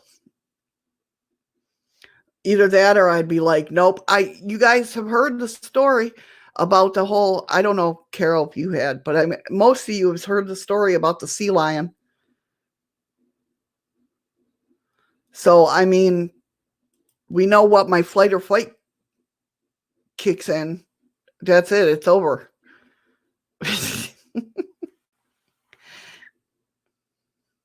Exactly. There's no way in hell. It just ain't gonna oh my God. I couldn't imagine.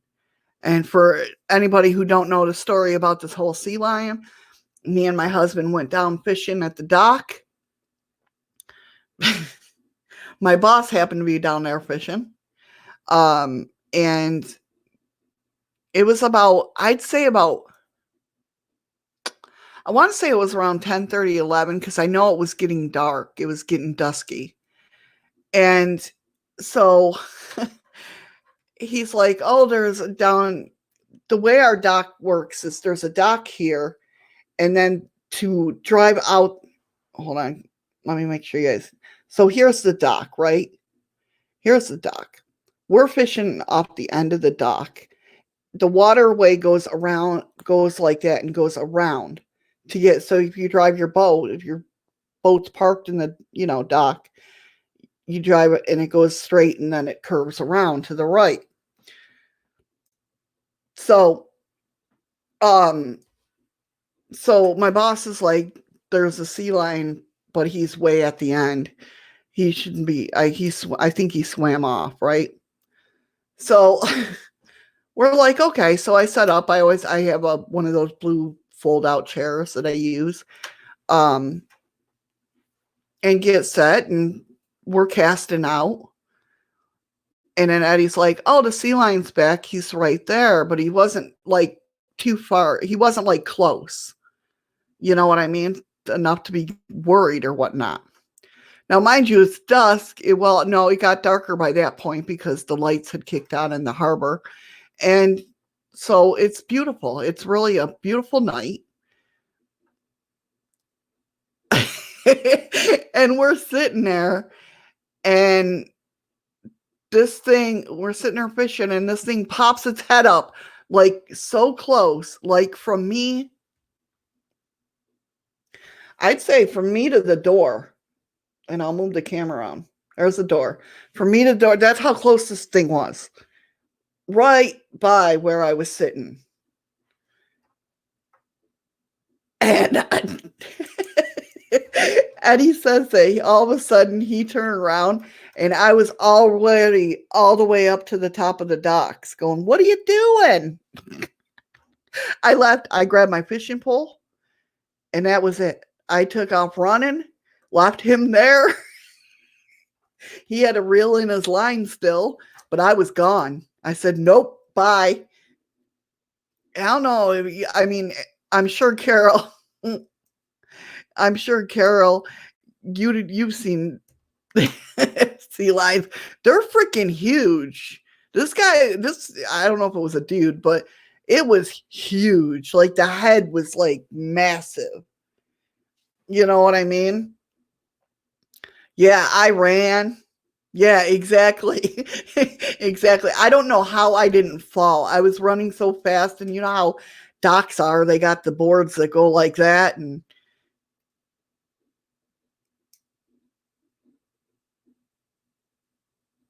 see, that's the difference. So this wasn't a seal; it was a sea lion.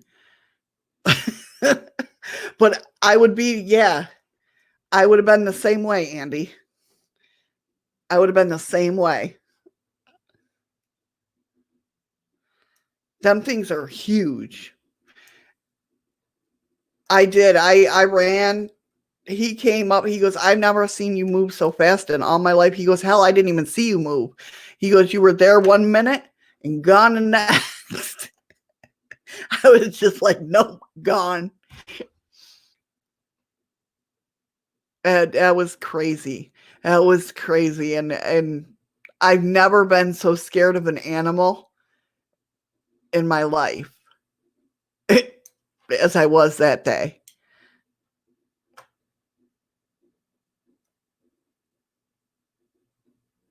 Yes, he was. He wanted those fish. He they yeah. Um they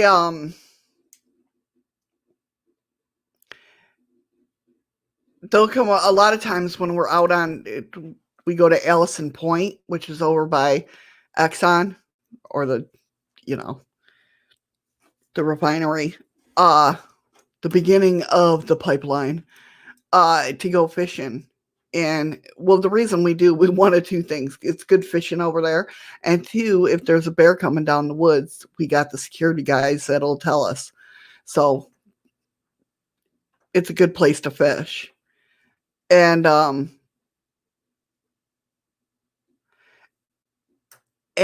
the, my boss has been fishing and caught a nice big size salmon, and the sea lion came and took it from him. Yeah, that's exactly, a seal came in and stole her fish. Yeah, they do that over there too. It's funny, you'll be fishing and you'll see them out there swimming back and forth like, "Who's got my" Yeah, I knew what you meant. Um, especially when you're fighting that hard for it. It's like, "What? Little fuckers." Yeah, right? Right, Steven? It's crazy. It's crazy. But that's what happened to my boss, yeah. He's just fishing and boom, all of a sudden that seal came over and said, "Oh, thanks for doing all the work for me." Poor lady. I know. That's oh my god. And salmon, that's why I've never, until I moved up here, I never fished salmon. I only fished like bass and stuff like that. Mm.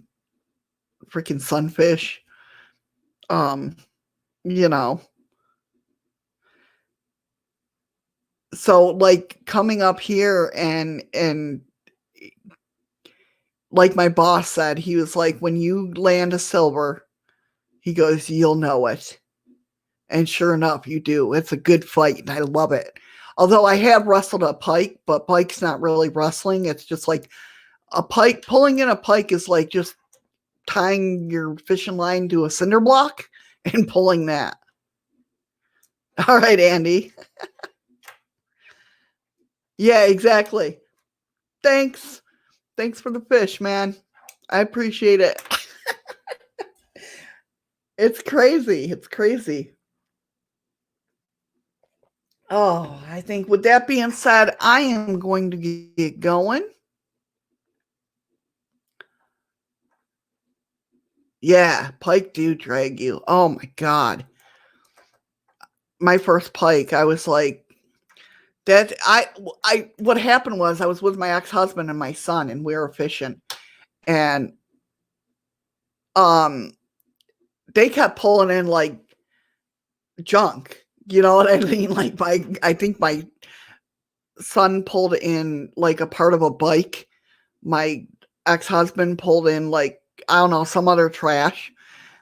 And so I'm sitting there pulling this thing in and I'm like, Jesus Christ, I think I got a cinder block. And it wasn't a cinder block, it was that pike. And I'm like, well, I'm not getting the hook out of there. So yeah. But yeah, I love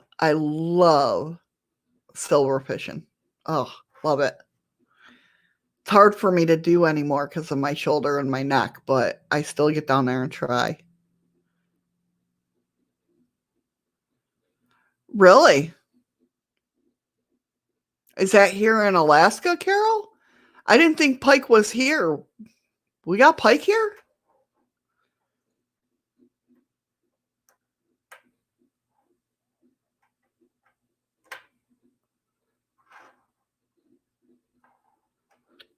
Always, Stephen.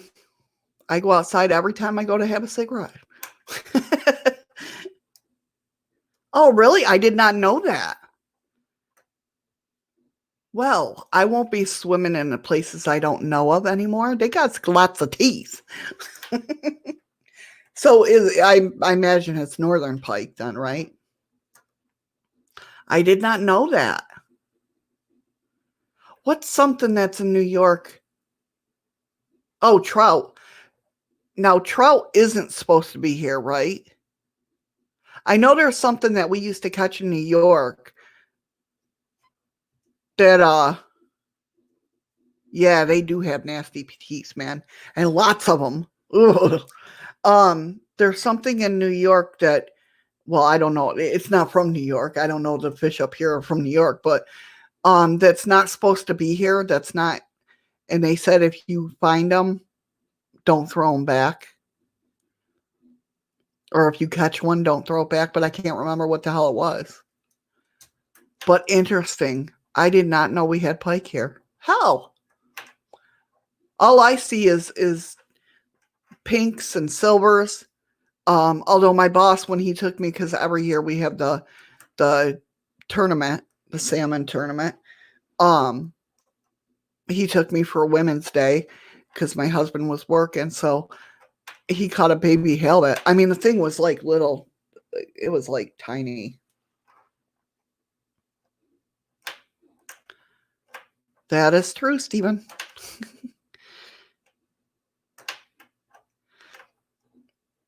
But that's the only, and those other little, what are they, Grubers or something? I forget what they call them. I probably send wrong fish at all.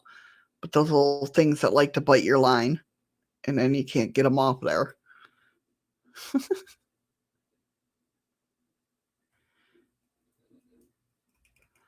I don't know. We have halibut derbies here too. Well, I don't know if it's a big one, but it goes along with our fishing season.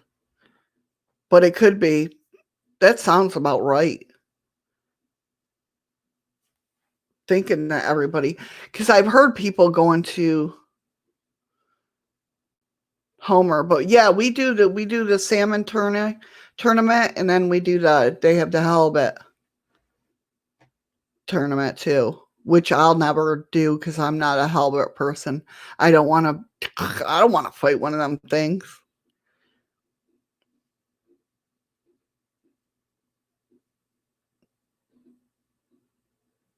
I have fun with my silvers. See, my problem is because I'm from New York. I'm used to the fish that you don't have to keep your pole up. You know what I mean? You can reel and go back and forth. Here you can't do that with silvers. So obviously, because they'll spit that hook, and that's the only problem I have is just, I got to keep reminding myself, keep it tight, keep it tight. But I love it. It's so much fun. So much fun. And I never, even know all the fishing that I've did back home, I've never had to have a billy club with me or a fish bat.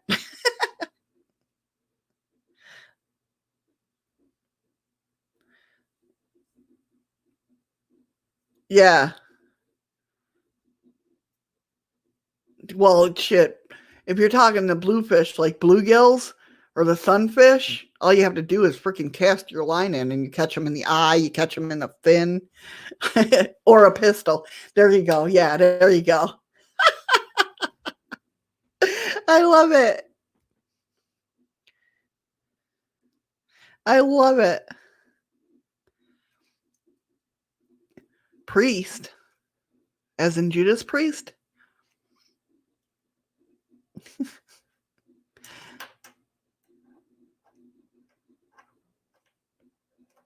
All right, guys, I'm going to get going. I got to go get something to eat. I need a cigarette.